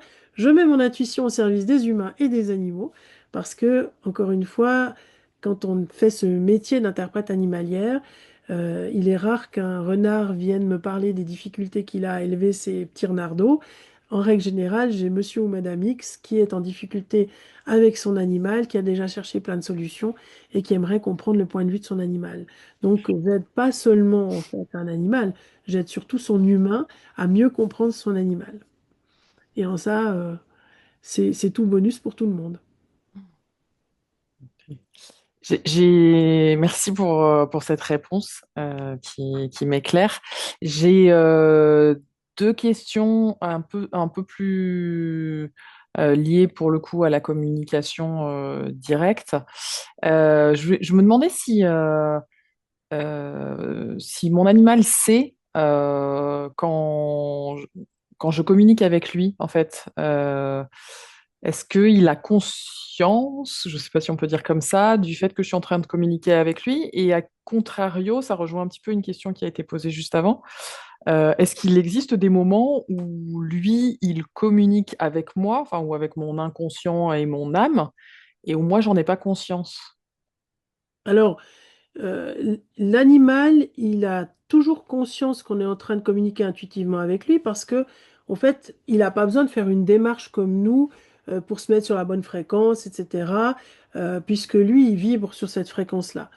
Euh, Mhm. il peut, d'ailleurs, on peut lui demander de manifester d'une manière ou d'une autre qu'il a effectivement compris qu'on était en lien avec lui. Ça nous permet de nous donner un élément de validation. C'est ce que je propose comme exercice aux élèves, aux participants. Ok. Pour ce qui est de la communication à notre insu, bah, souvent à travers les rêves. Parce que Mhm. quand on est en train de rêver, et là, pas seulement les animaux communiquent, plein d'autres gens. Il y a des âmes humaines vivantes qui communiquent avec nous, il y a des proches décédés qui communiquent avec nous à travers les rêves. Parce que quand je rêve, c'est le seul moment, au moment des rêves, où, et ça c'est très scientifique dans le fonctionnement du cerveau, où la partie intuitive et la partie mentale se rencontrent et discutent entre elles. Sinon, elles sont toujours séparées, hein. Mais au moment du rêve, en fait, elles se parlent entre elles. Donc, pendant les rêves, d'ailleurs, on va résoudre plein de problèmes qu'on a emmagasinés, l'intuition étant énormément liée, enfin, pas énormément, l'intuition étant liée à nos émotions au niveau de notre système limbique et reptilien, ce que j'appelle le système émotionnel. Et ben, en fait, pendant les rêves, on va par exemple, résoudre des problèmes d'une journée. On fait ça toutes les nuits sans en avoir conscience. Je donne un petit exemple. Vous aviez envie de venir ce soir à 20 heures là, parce que ça, vous y teniez à venir à ce webinaire. Puis voilà qu'il y a eu un bouchon sur la route. Vous êtes arrivé en retard, vous vous êtes dit, mince, je vais louper un truc et tout. Ça, émotionnellement, ben, vous emmagasinez une information de frustration, de peut-être même de colère ou que sais-je. Mais au final, vous êtes quand même rentré dans la salle parce que même s'il était tard, je vous ai fait rentrer. Donc, vous avez pu participer à cette conférence. Donc, on pourrait se dire que d'un point de vue mental, le problème est résolu. Cette nuit, il y a de fortes chances que pendant que vous rêvez, sans que vous en ayez vraiment conscience, votre mental discute avec votre cerveau intuitif qui lui dira avec l'émotion qui va avec. Tu te rends compte, je suis arrivé en retard, j'ai même failli louper le webinaire avec Fabienne Maillefer. Et le mental lui dira, mais pas grave, t'inquiète pas, tu y as été. Et il va résoudre le problème comme ça. Et en fait, pendant la nuit, on fait beaucoup, on travaille beaucoup. Il y a un autre excellent physicien qui s'appelle Jean-Pierre Garnier-Mallet qui a écrit un livre qui s'appelle L'invisible, comment ça marche. Et lui, il raconte à Adrien, son petit-fils, comment une partie de notre conscience va visiter d'autres consciences pendant les rêves. Donc, notre conscience voyage pendant les rêves, la conscience de nos animaux aussi. Parfois, on ne D'accord. s'en souvient pas, c'est ça le problème. Oui, alors parfois on ne se souvient pas. Et est-ce que quand il communique avec nous pendant les rêves, est-ce qu'il se manifeste sous la forme du chien enfin du chien, si c'est un chien par exemple, est-ce que ça va être mon animal qui apparaît pour me parler ou est-ce que parce que je suis en train de me dire que je ne sais pas si j'ai déjà rêvé que de mon animal en fait. Alors, en principe, oui, parce que sinon, on n'a pas les moyens de le reconnaître. Donc, il va D'accord. se manifester Ok. sous la forme qu'on connaît, parce que sinon, ça devient Ok. compliqué. Déjà qu'il faut il faut se rappeler de son rêve, mais si en plus, il faut interpréter que les deux plumes blanches et puis la petite noisette, c'est en fait notre chat. Hmm. Oui, c'est ça, oui, oui, oui. Ok, ok, d'accord, c'est pas quelque chose. J'ai encore quelques petites questions, je pense qu'elles vont être assez rapides si c'est ok que je. Ouais. Je voulais savoir, est-ce que vous pouvez redire le nom de l'auteur, Jean-Pierre Garnier-Mallet. Garnier. Ok, Garnier-Mallet. Ok. Garnier comme Garnier. Ok. Point et Mallet, M-A-L-E-T. Ok. Donc Ok. il est super, il a écrit deux ou trois livres et ils sont tous géniaux. Il y a un livre dont je me souviens jamais du titre et que bien sûr je n'ai pas là dans ma bibliothèque sous la main, mais qui est aussi de Jean-Pierre Garnier-Mallet où il parle de la notion du temps. Philippe Guimand, dont je vous ai cité tout à l'heure, et le physicien du CNRS en physique quantique, lui aussi il parle du temps, mais c'est vraiment passionnant. Et là, c'est du point de vue des physiciens. Et moi, je pense que l'intuition, clairement, ça va être expliqué par la physique quantique bien mieux que par toute autre forme de science, parce que ça relève de cet espace et ce temps qui sont hors de l'espace et hors du temps, et qui nous fait sortir du temps que nous connaissons et qui nous semble être la seule valeur de référence, qui est le temps terrestre. Mais et c'est là qu'on va développer la notion de conscience. Alors, dans les petites questions qui me restent, je vous l'ai dit, je vais vous les dire toutes les trois, comme ça évite que Ouais, je ça relance à serait chaque fois. bien, La, Sophie. la première, c'était, vous avez parlé de manifester, de demander à l'animal de manifester, qui sait qu'on est en train de communiquer. Je voudrais juste savoir ce que je peux essayer de lui demander. Et la deuxième, non, Je vais ah non, répondre au fur et à d'accord. mesure. Ouais, ça va être plus simple. Ok. Euh, pour l'animal, vous lui demandez de se débrouiller, de trouver comment il veut Ok. manifester. Parce qu'en fait, c'est la même chose que quand on veut des signes de l'au-delà Hmm. pour un défunt décédé. Alors, si on décide qu'il faut que notre proche décédé nous envoie, je ne sais pas, une feuille d'un arbre X, Y, là, sous nos pas en pleine ville, c'est beaucoup trop précis et ça ne veut pas dire que c'est de cette manière-là que le défunt peut communiquer avec nous. Hmm. Pour Ok. nos animaux qui ne sont pas défunts, qui sont à nos côtés, là aussi, si vous vous exigez qu'ils communiquent à la manière dont vous souhaitez qu'ils communiquent, vous l'empêchez d'avoir la liberté de communiquer comme c'est le plus simple pour lui. Hmm. Ce qu'il faut Ok. juste, c'est pas vous mettre en porte-à-faux. Je vous raconte une toute petite anecdote par rapport à ça, qui date d'avant-hier, où j'ai une amie qui vient manger chez moi et qui me dit, elle a fait toutes les formations comme animal, etc. chez moi, puis elle me dit, mais tu sais, alors vraiment, mais qu'est-ce que ça m'énerve? J'étais sous ma douche et je me suis dit, mon chat est bloqué sur la terrasse. Mais vraiment, j'ai eu l'information. J'ai continué ma douche, ma soirée, etc. Et j'ai laissé tomber parce que je ne me suis pas fait confiance. Mais vraiment, ça m'est tombé dessus comme ça. Et c'est souvent comme ça, hein, que quand on n'est pas en train de réfléchir, et sous la douche, généralement, on apprécie sa douche. En fait, c'est 3 heures plus tard, son mari lui dit, mais écoute, je viens d'aller sur la terrasse, le chat était coincé sur la terrasse. Il s'est dit, mais pas possible, il a passé 3 heures au frais, j'aurais dû m'écouter. C'est ce genre d'informations-là, en fait, que l'animal essaye de nous transmettre. Peut-être que ça faisait 20 minutes que le chat essayait de dire à sa maîtresse qu'il était coincé sur la terrasse. Mais comme elle était dans une activité mentale, elle n'était pas ouverte à pouvoir entendre ça. Au moment où elle fait sa douche, donc une activité non mentalisante, en plus sensorielle, donc qui va stimuler les perceptions du corps, elle reçoit l'information du chat. Donc laissez à votre animal la liberté de s'exprimer. Ça, c'était pour le laisser communiquer ou c'était pour dire manifester qu'il a compris que je Manifester communiquais qu'il a, avec lui. manifester qu'il a compris. D'accord, donc finalement, sa manifestation du fait qu'il a compris que je communiquais, c'est de communiquer lui-même avec moi. C'est ça? D'accord, ok, ok, ok, ok. Il peut le faire de différentes manières, hein. Il peut Hmm. jeter un truc par terre. Oui, c'est ça, je voyais plus des choses comme ça, moi, je sais pas, se gratter bizarrement, enfin, avoir un Il peut comportement un aussi peu venir étrange. sur Ouais. vos genoux tout d'un coup, ou réclamer votre attention. D'accord, ok, ok. Ouais. Euh, et alors, est-ce qu'il existe un rythme recommandé de communication? Alors, c'est pas recommandé, il faut le faire tant, enfin, de telle manière à tel rythme. C'est surtout, est-ce que je peux essayer de m'entraîner tous les jours ou ça va être beaucoup? Est-ce qu'il faut le laisser tranquille un peu? Est-ce que tous les jours c'est trop? Ou comment ça se passe en fait? Il faut lui poser la question. Ah oui. Parce, bah oui, parce qu'en fait, c'est comme les humains. Il y a des humains qui adorent bavarder, qui ont Hmm, parti, et puis de raconter plein de trucs et tout ça. Et puis il y a des humains qui sont plus taciturnes et puis qui n'ont pas envie de raconter des trucs tous les jours. ok, Donc, il faut lui poser la question. ok. Vous lui demandez à quel rythme tu aimerais qu'on puisse se parler, ou est-ce qu'on peut convenir de quelque chose quand tu aurais envie qu'on prenne du temps pour le fameux dîner aux chandelles, dont je Mhm. parlais tout à l'heure, où dans un dîner aux chandelles, on prend le temps de discuter, qu'on va pas prendre dans le quotidien, où on a juste des explications, des discussions ponctuelles sur des choses pratiques. Ok, très bien.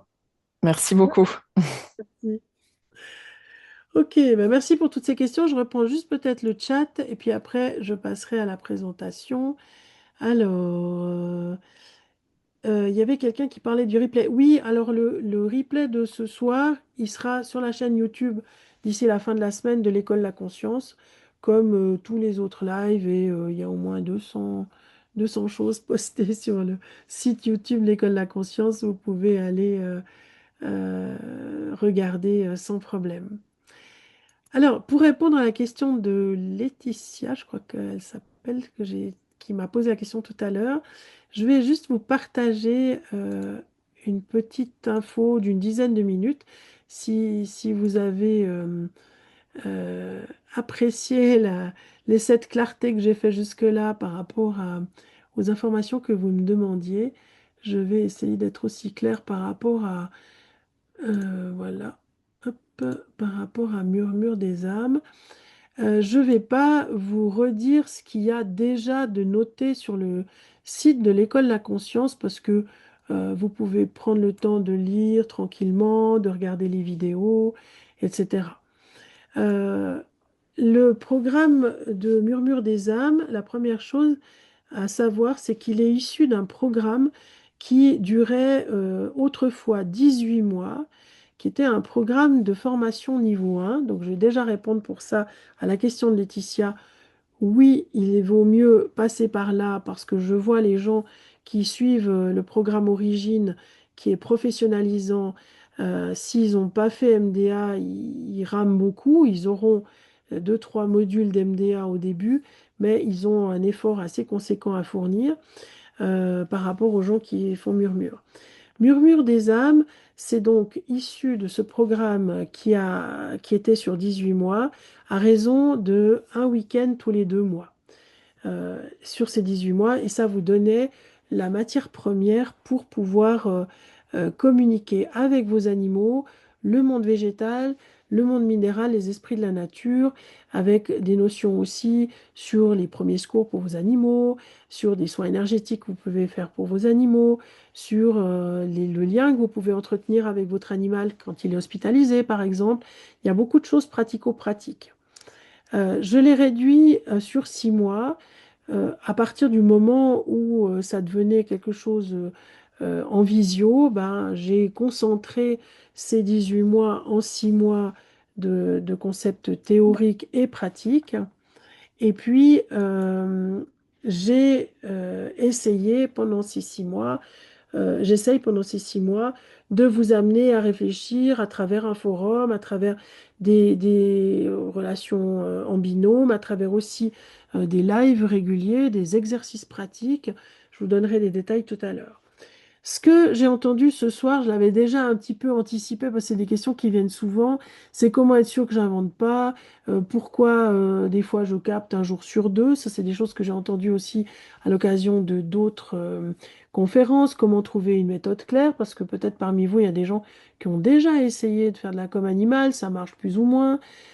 Comment progresser sans se décourager, comment gérer votre émotion, votre sensibilité, on en a parlé ce soir, et comment ne pas me laisser entraîner par le mental, on l'a aussi largement évoqué. Euh, il faut comprendre que la communication animale, c'est une manifestation de l'intuition, et puis l'intuition, on a souvent pensé que c'était un don. On peut le dire comme ça, en tout cas, le don intuitif. Mais on l'a tous, ce don-là.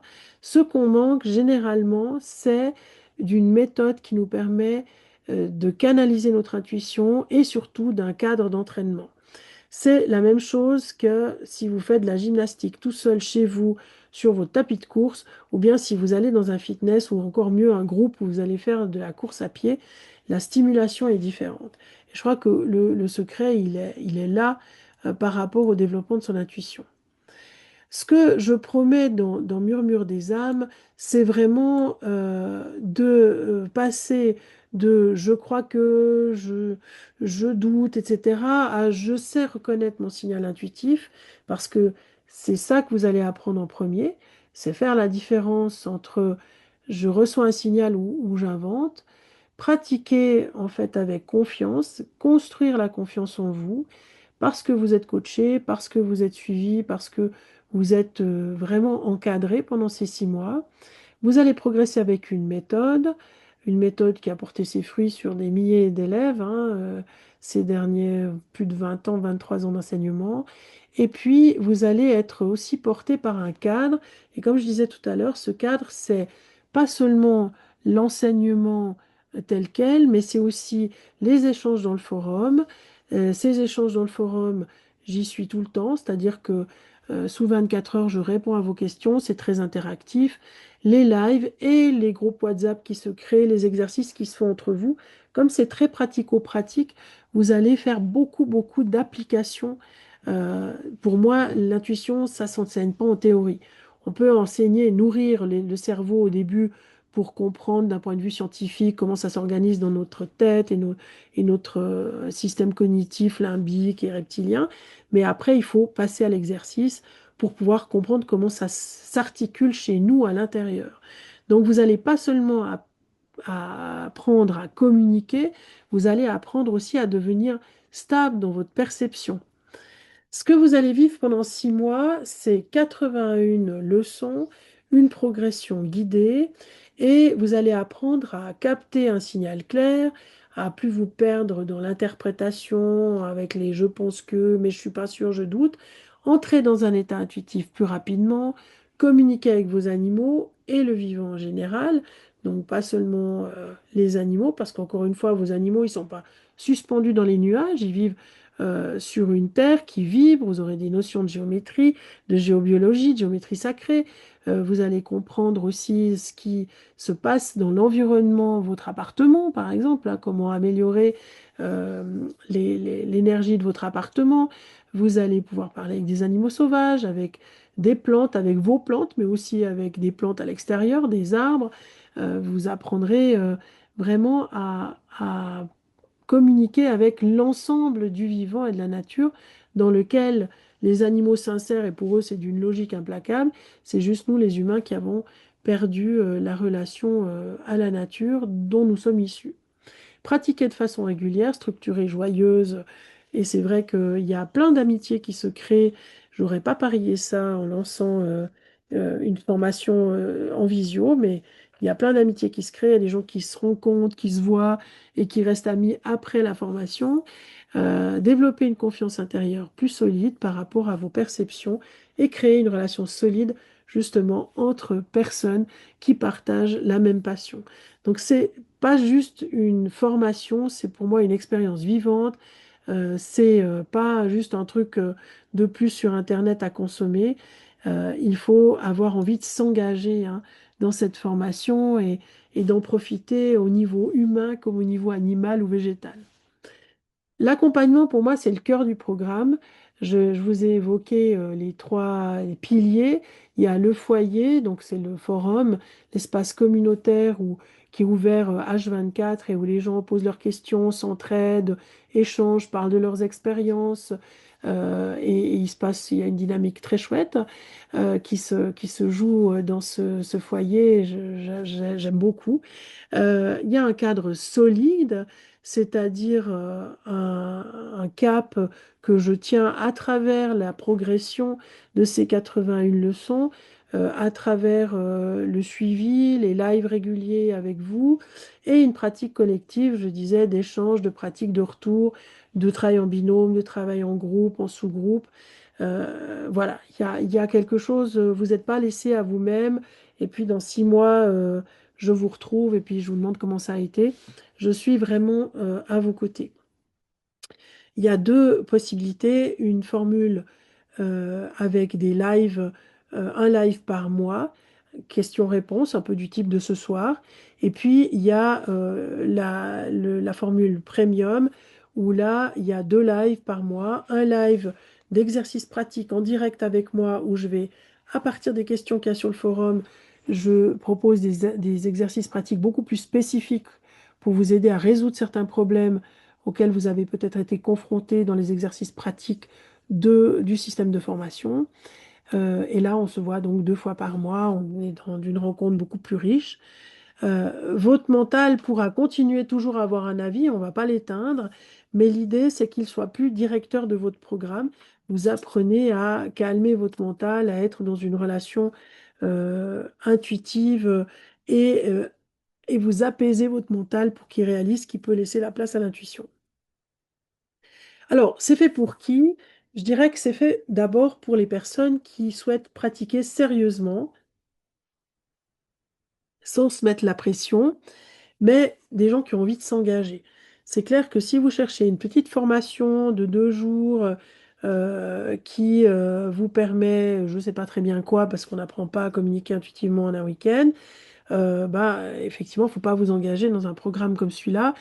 Ça demande d'avoir envie d'apprendre des nouvelles choses, peut-être de changer vos perceptions hein, sur le monde et sur vos croyances, de redécouvrir aussi votre sagesse intérieure, parce que quand vous allez intégrer MDA, vous allez aussi apprendre à développer l'intuition dans votre quotidien. On n'est pas juste intuitif pour parler avec les animaux, on est intuitif toujours et quotidiennement. Et pourquoi ça me tient à cœur, l'intuition? Parce que plus vous allez être intuitif, plus vous allez développer votre autonomie, moins vous allez être influencé par toutes les choses qu'on reçoit à l'extérieur, moins vous aurez besoin d'aller chercher à l'extérieur de vous des réponses qui sont en fait présentes à l'intérieur de vous. Si vous voulez développer votre intuition dans la vraie vie, donc c'est idéal de pouvoir travailler dans Murmure parce que vous allez l'apprendre. Si vous cherchez un cadre, une communauté, une rigueur, quelqu'un qui vous suit avec un suivi professionnel et voilà, quelqu'un qui vous accompagne, ben, c'est Murmure. Et si vous voulez approfondir le lien avec pas seulement les animaux, mais aussi la nature, le vivant en général, vous allez apprendre tout ça.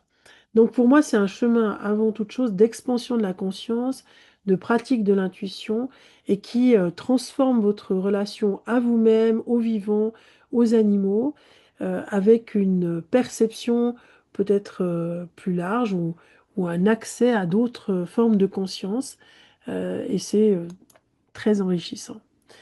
Donc, si vous sentez aujourd'hui que c'est votre moment, bah voilà, suivez votre élan du cœur pour vous, pour vos animaux. Si vous sentez que bah, c'est pas le moment, qu'il faut encore attendre, il n'y a pas de problème, c'est OK pour moi. Je vais donc revenir à vos questions, que ce soit sur Murmure des âmes ou sur l'intuition, sur la pratique, la communication animale intuitive, hein, CAI, c'est communication animale intuitive euh, sur l'organisation du programme ou s'il y a d'autres choses qui ne sont pas claires, de manière à ce que vous puissiez décider tranquillement. Ça vous laisse le temps de réfléchir. Donc Laetitia qui avait posé une question sur le programme, est-ce que j'ai tout répondu ou pas? Il y avait l'histoire de l'animal. Vous n'êtes pas obligé d'avoir un animal à vos côtés pour faire murmure. Comme il y a beaucoup d'animaux dans les groupes, il y a assez d'animaux avec lesquels on peut s'exercer. Ce qui va vous manquer, bien sûr, c'est la partie avec votre propre animal si ce n'est qu'il y a une partie où vous apprenez aussi à parler avec vos animaux défunts, à être en contact si vous le voulez, hein. Il y a des gens qui suivent pas ce module, enfin qui préfèrent le Mhm. sauter parce que ça peut être aussi très émotionnel suivant quand l'animal est décédé, dans quelles circonstances. Mais il y a cette... D'accord, oui. Non, mais mais sinon, je crois que Ça a répondu à vos questions. Ah, je vous ai perdu. Non, c'est le... Oui, Voilà. oui, oui, puis il y avait du bruit aussi. Oui, oui, absolument, ça a répondu. Moi, c'était juste ma crainte de, comme c'est pas du présentiel, comment est-ce qu'on valide en faisant les exercices? Comment est-ce que les exercices sont validés? En binôme. Vous D'accord. validez tous les exercices, au fait, la plupart des exercices sont en binôme. Et sinon, les exercices, vous avez les, par exemple, vous avez des cahiers d'exercices, Mhm. vous avez les cahiers de réponse aux exercices. D'accord. Donc, il y a de toute façon, il y a des exercices que vous allez faire chez vous, individuels, et vous Mhm. avez la réponse dans un cahier de réponse d'exercice. Et il y a Oui, beaucoup d'exercices que vous allez faire en binôme et vous allez vous valider parmi. on va valider en fonction des connaissances de chacun. D'accord, oui, oui. Ok, Oui. très bien, merci. Donc, c'est pratico-pratique en tout cas. C'est ce que je voulais, hein, parce que être devant un écran puis apprendre que de la théorie, disons, moi, ça me convient pas trop et c'est pas ce que je faisais en présentiel. Est-ce qu'il y avait d'autres questions, que ce soit par rapport à l'intuition, que ce soit par rapport au programme Murmure des âmes,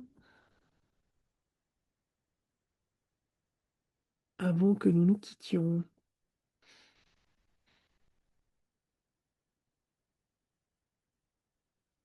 Oui, non. Mettez votre micro si jamais.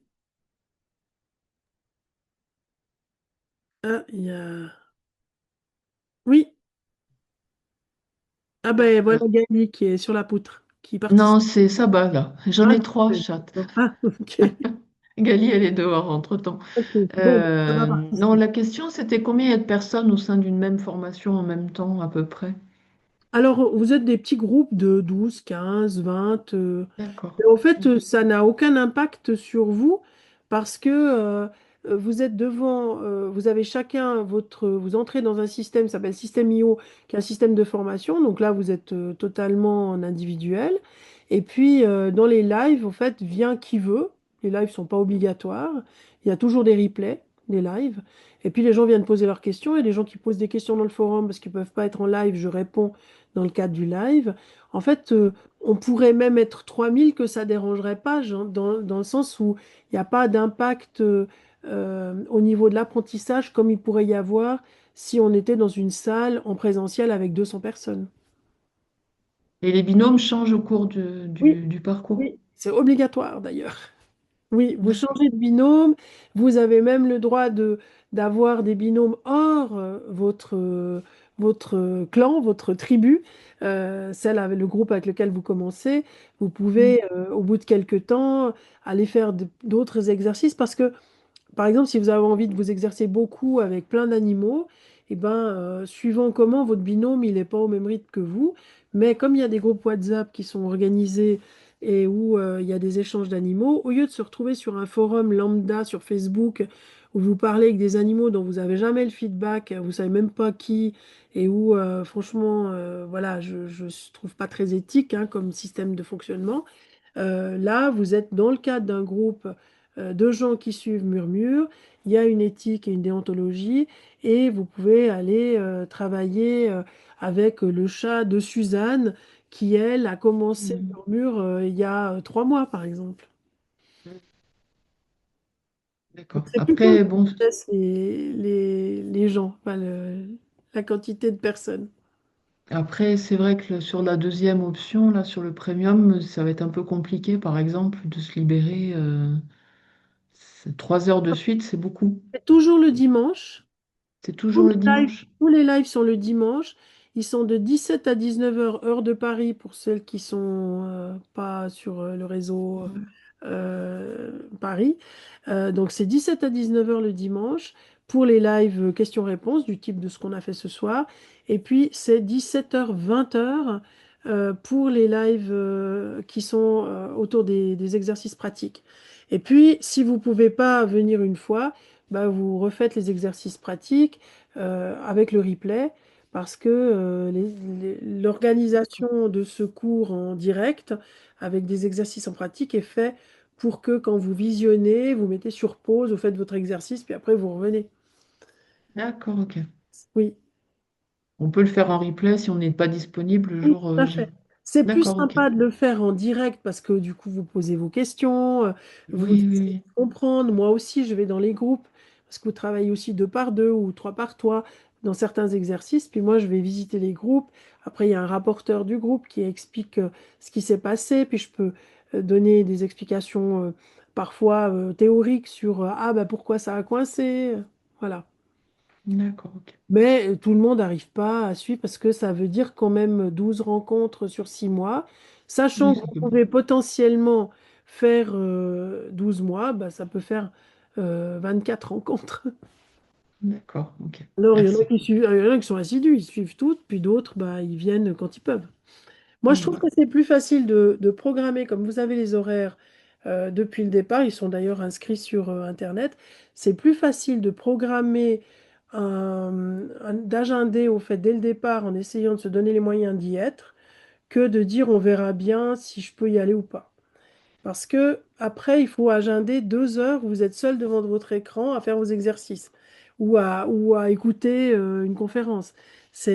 Moi, je trouve que c'est plus astreignant que d'être dans le bain. Non, non, tout à fait. Ok, merci. Merci. Merci. Il y avait Katz qui levait la main. Oui, bonsoir. Oui, bonsoir. J'avais une question. Comment dire? Est-ce que les animaux ont forcément envie de communiquer avec nous? Et qu'est-ce qu'on peut leur apporter? Parce qu'on n'est pas l'espèce la plus intelligente. Donc, qu'est-ce qui fait que eux, ils seraient intéressés par communiquer avec nous plutôt qu'avec d'autres espèces? Et est-ce qu'ils s'autorisent de ne pas communiquer avec nous quand ils n'en ont pas envie? Alors oui, je pense que l'analyse que vous faites, elle est de nouveau faite d'un point de vue humain. Les animaux, ils n'ont pas de perception jugeante de nous-mêmes. Ils ont cet amour inconditionnel qui fait qu'on les aime très fort et qu'ils nous aiment très fort, parce qu'ils ne nous jugent pas et ils vont pas avoir des considérations sur l'espèce humaine, est-ce qu'elle est digne ou pas de parler avec nous, espèce animale. Pas du tout. Ils ont une incompréhension de certaines choses que l'on fait, notamment la manière dont on détruit la nature, c'est-à-dire leur environnement. Ça, ils ont de la peine à comprendre quand on leur pose la question, parce que c'est hors de leur champ de fonctionnement, en fait. Maintenant, quand je souhaite parler à l'animal, je réponds Finalement, c'est la même réponse que j'ai donnée à la dame de tout à l'heure, je crois qu'il s'appelait Anna. Quand elle me demandait est-ce qu'on peut parler tous les jours à son animal ou c'est trop, j'ai dit bah, il faut lui poser la question. Et les animaux savent très bien dire qu'ils n'ont pas envie de discuter à un moment donné parce que, par exemple, c'est pas le bon moment.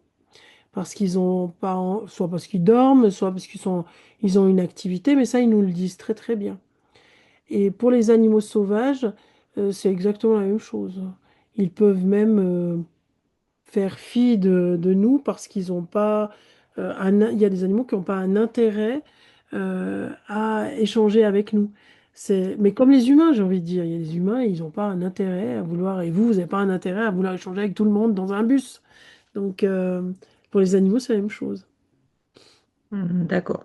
Ok, Et c'est merci beaucoup. indépendant des considérations sur la psychologie humaine et sur le fait que effectivement, je vous rejoins dans l'idée qu'on n'est pas l'espèce la plus intelligente, même si on a tendance à le croire.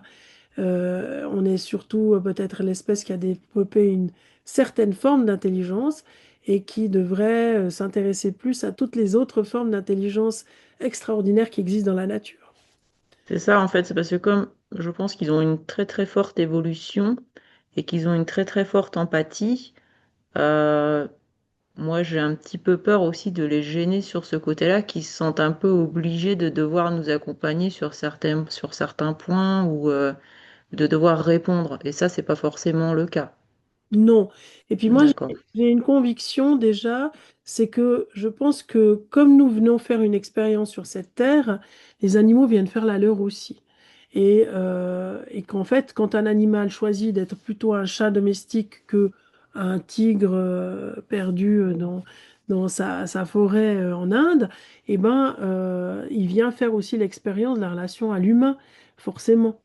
Donc, de ce point de vue-là, c'est plus facile d'ailleurs de parler aux animaux dits domestiques, hein, aux animaux de compagnie, que aux animaux sauvages qui, eux, parlent très très vite et où souvent on capte moins bien les informations, surtout au début, qu'on le capterait avec un animal de compagnie. Mais je pense que déjà, il y a cet aspect-là. Et puis le deuxième aspect, c'est la déontologie et l'éthique. C'est-à-dire que pour moi, c'est pas parce que j'apprends la communication intuitive que j'ai le droit d'interpeller tous les animaux que je croise sous prétexte que j'apprends la communication intuitive. Les animaux sauvages, ils appartiennent entre guillemets à personne.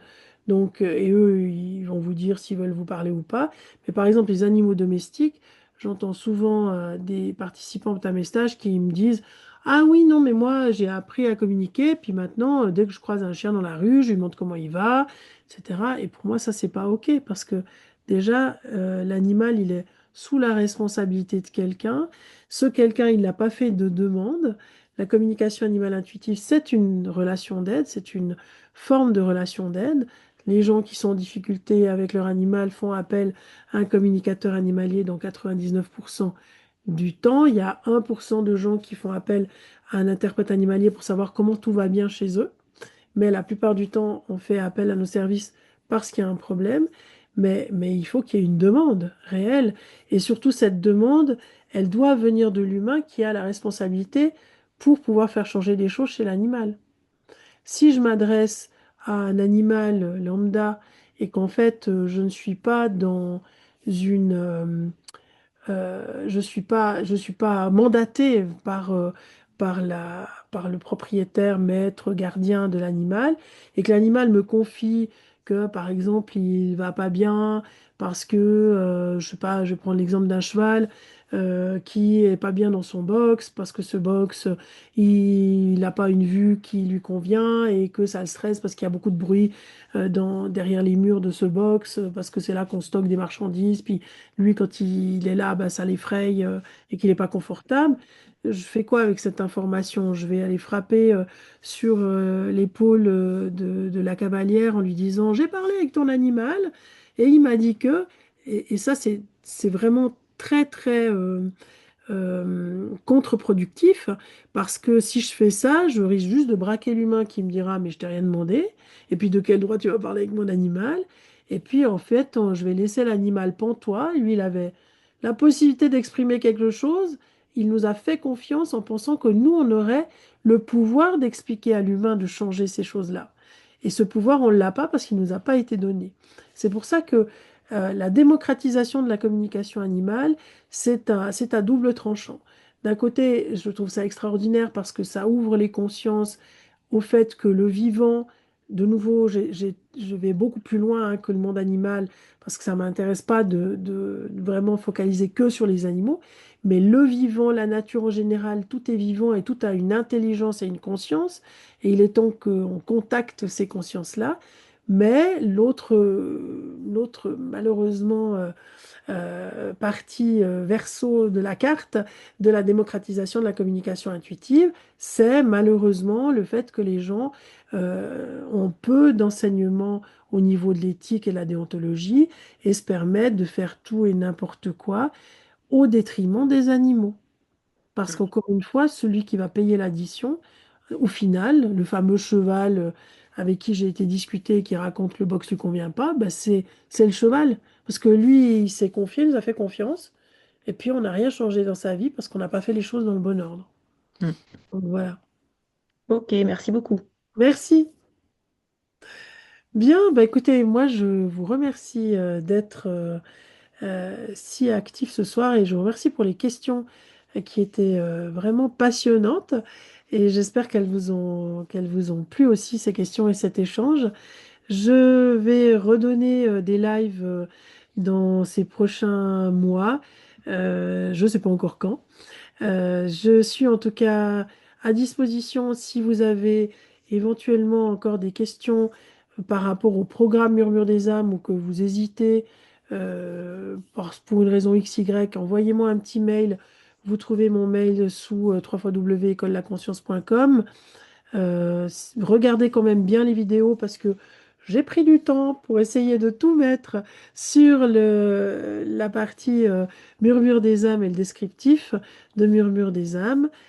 Pour ce qui est origine, j'en parle pas ce soir parce qu'origine, c'est une fois l'an pour les gens qui candidatent pour une professionnalisation, donc pour en faire un métier. Ça dure 9 mois. La session a déjà pris son envol au mois de janvier, début janvier. Et elle va être menée, c'est un groupe d'une douzaine de personnes hein, que je prends et que je mène à travers des travaux pratiques et un suivi très serré je les accompagnerai jusqu'au mois d'octobre de cette année. Donc il n'y a qu'une session par année. Mais faites vos bases avant et les bases, c'est Murmure des âmes. Voilà. Je vous souhaite le meilleur.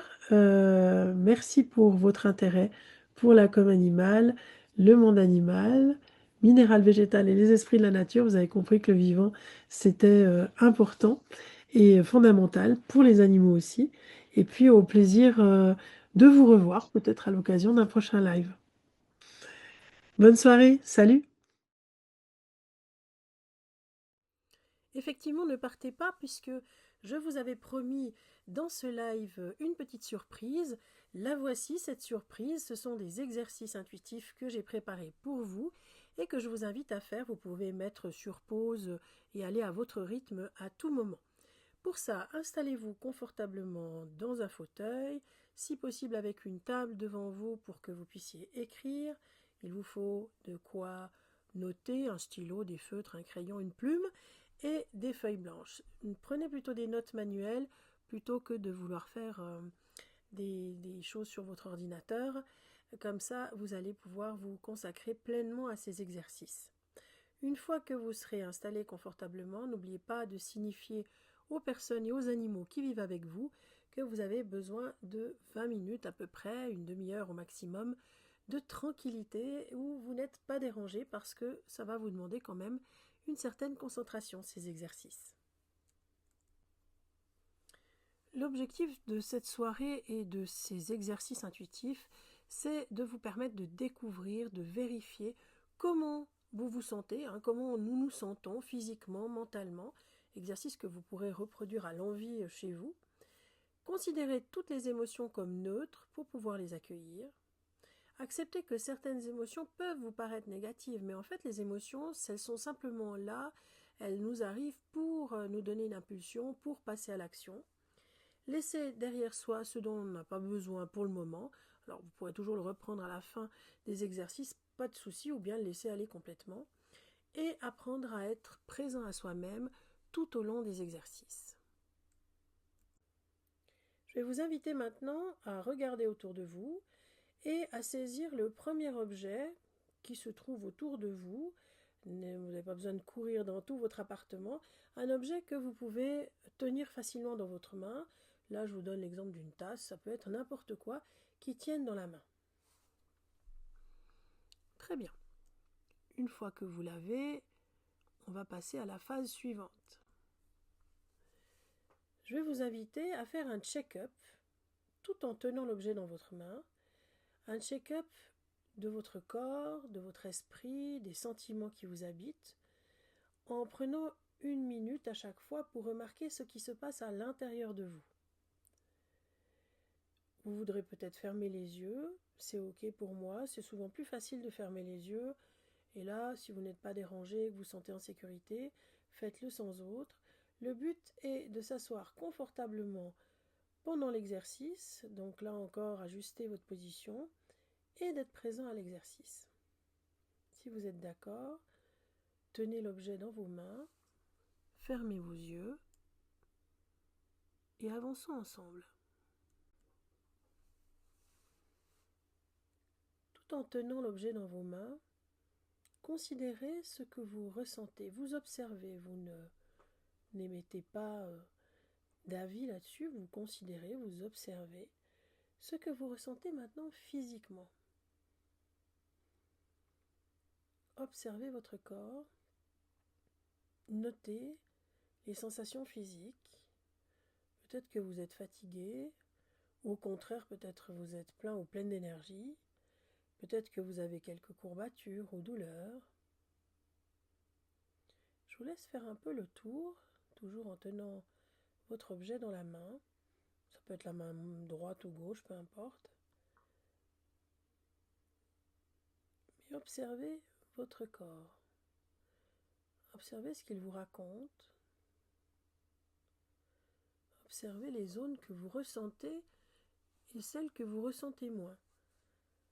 Ou peut-être même celles que vous ne ressentez pas du tout. C'est ok. C'est de l'observation.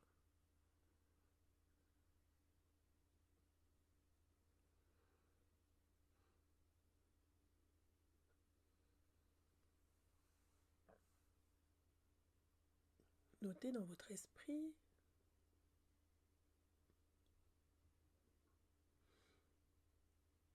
et puis maintenant, notez mentalement, toujours en tenant l'objet dans votre main, notez mentalement ce que vous avez fait aujourd'hui. Repensez à votre journée ou peut-être à quelque chose, un événement qui s'est passé ce matin ou cet après-midi si vous êtes en fin de journée en train de faire l'exercice.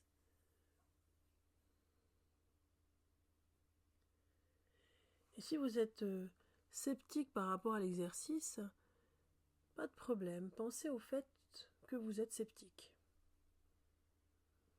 C'est une pensée comme une autre.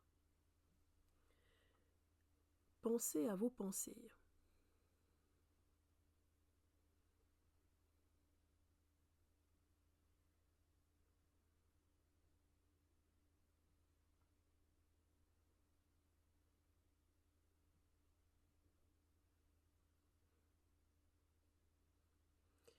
Maintenant que vous avez pensé à vos pensées, je vais vous demander, toujours en tenant votre objet dans la main, à porter votre attention sur la partie émotionnelle. Ressentez émotionnellement ce qui se passe pour vous. Dans quel état émotionnel vous êtes? Je sais pas, heureux, heureuse, enraciné, peut-être stressé, anxieux, anxieuse. Considérez ces sentiments, accueillez-les, comme s'il n'y avait pas de notion de positif ou de négatif. Ils sont neutres, ils sont là, ils existent. Simplement acceptez qu'ils soient présents. Ne jugez pas, laissez venir ce qui vient.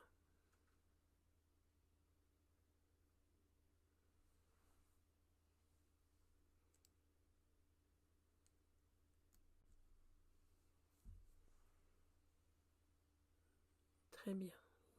Pour l'instant, gardez encore les yeux fermés et concentrez toute votre attention sur l'objet que vous avez dans les mains. Vraiment concentrez toute votre attention. Très bien. Ouvrez les yeux maintenant et regardez l'objet comme si vous ne l'aviez jamais vu auparavant. Respirez lentement et profondément. Laissez votre corps se détendre, laissez vos bras, vos épaules se détendre, laissez vos pieds, vos jambes se détendre. Alors je vous invite, pendant que vous regardez cet objet que vous avez dans vos mains, à commencer à sentir ce que c'est l'énergie. Comment vous pouvez ressentir l'énergie de cet objet. Puis si vous ne pouvez pas sentir l'énergie, c'est pas grave, hein. Ressentez juste comment elle est, la surface de cet objet. Et notez mentalement tout ce qui vous vient à l'esprit, tous les qualificatifs qui pourraient qualifier cet objet, pas intellectuellement, hein, dans votre ressenti. Vous pouvez prendre le temps de noter si vous le souhaitez, ou simplement de le noter dans votre tête oralement.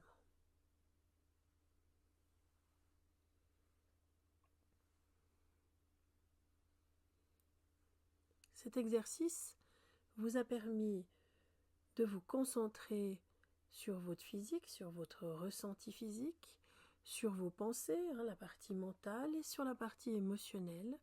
Quelque part, vous êtes devenu comme une espèce de spécialiste pendant un petit moment de tout ce qui pouvait traverser votre corps, votre mental et votre esprit, en concentrant votre focus sur vous-même. Et puis ensuite, je vous ai demandé de concentrer votre attention sur l'objet dans vos mains, et vous avez pu constater que la manière dont vous appréhendez l'objet, dont vous ressentez son énergie, ou la manière simplement dont vous ressentez l'objet tel qu'il est dans votre main, n'est plus la même que celle qui était votre perception tout au début de l'exercice quand je vous ai demandé de trouver un objet qui tenait dans votre main. Ce sont des petits exercices comme ça qui vont développer vos perceptions intuitives, qui vont permettre de switcher de la partie mentale à la partie physique, à la partie émotionnelle, ressentie, et de pouvoir garder cette possibilité de rester neutre, de ne pas juger, de dire ben voilà, je constate, c'est comme ça, mais je ne cherche pas à changer les choses. Comme je disais dans cette conférence, l'intuition c'est un muscle qui s'entraîne, mais c'est aussi un muscle qu'il faut entraîner de manière juste, et pour ne pas se blesser, on peut dire ça comme ça, ou en tout cas pour obtenir du résultat. J'espère que cet exercice vous a plu, vous avez déjà découvert des choses. Je n'ai pas préparé qu'un seul exercice pour vous, mais je vous invite à faire un deuxième exercice, maintenant,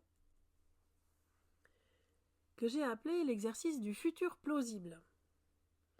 Parce que l'intuition, je peux l'utiliser au quotidien pour ce que je vis, pour l'instant T, mais aussi pour une projection dans le futur. Mon intuition, c'est aller chercher un futur plausible, un futur probable, qui fait partie de mon existence et de mon chemin de vie. Alors, je vous invite toujours à rester confortablement sur votre chaise. Fermez les yeux. Respirez profondément, reprenez cette attitude que vous aviez tout à l'heure de concentration sur vous-même, tout en laissant votre corps souple, libre, décontracté.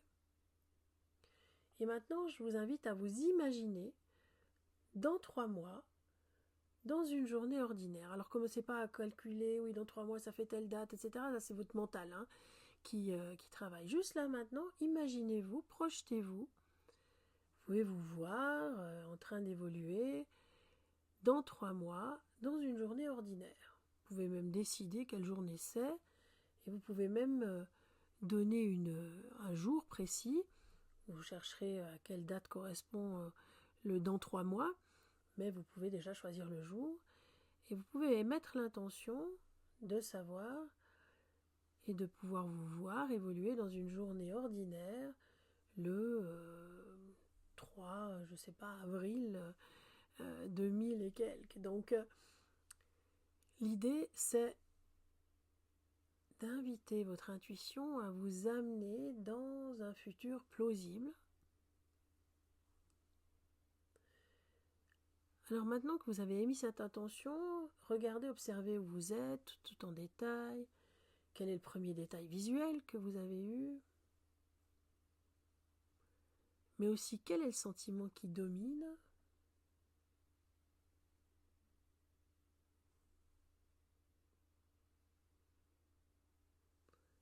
Quelle micro-décision d'aujourd'hui a rendu cela possible? Regardez quel lien il y a entre ce que vous avez fait aujourd'hui et cette journée ordinaire dans 3 mois. Vous pouvez noter 5 détails, faire un croquis, laisser libre cours à votre imagination. Encore une fois, ne cherchez pas tout de suite à mettre des dates précises, etc. Pour ne pas activer votre mental, restez dans votre intuition. Ne cherchez pas non plus à projeter ce que vous aimeriez faire dans 3 mois, on est d'accord, hein, mais juste laissez venir.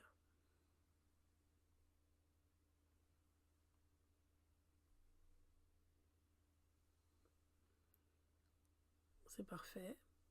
Acceptez ce qui vient. Ne vous censurez pas, mettez vraiment tout, des détails, racontez votre histoire de cette journée ordinaire dans 3 mois, dont vous pouvez choisir le jour et la date. Vous préciserez le mois quand vous aurez fait le calcul.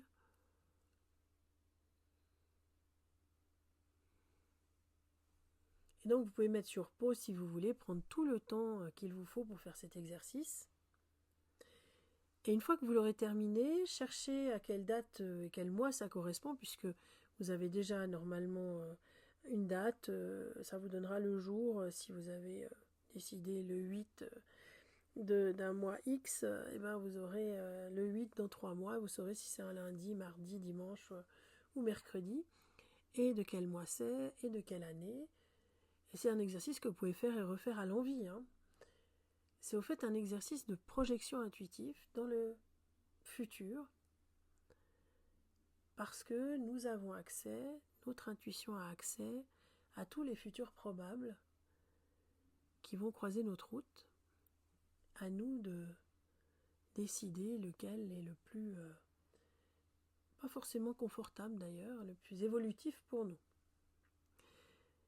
Voilà, j'espère que ces 2 exercices vous ont déjà amené à une douce approche de la manière dont on va entrer dans l'univers de l'intuition. Vous voyez, c'est quelque chose de très différent de ce qu'on peut faire dans une résolution mathématique, par exemple. On n'est pas dans une approche cartésienne, on active d'autres muscles, entre guillemets, d'autres compétences.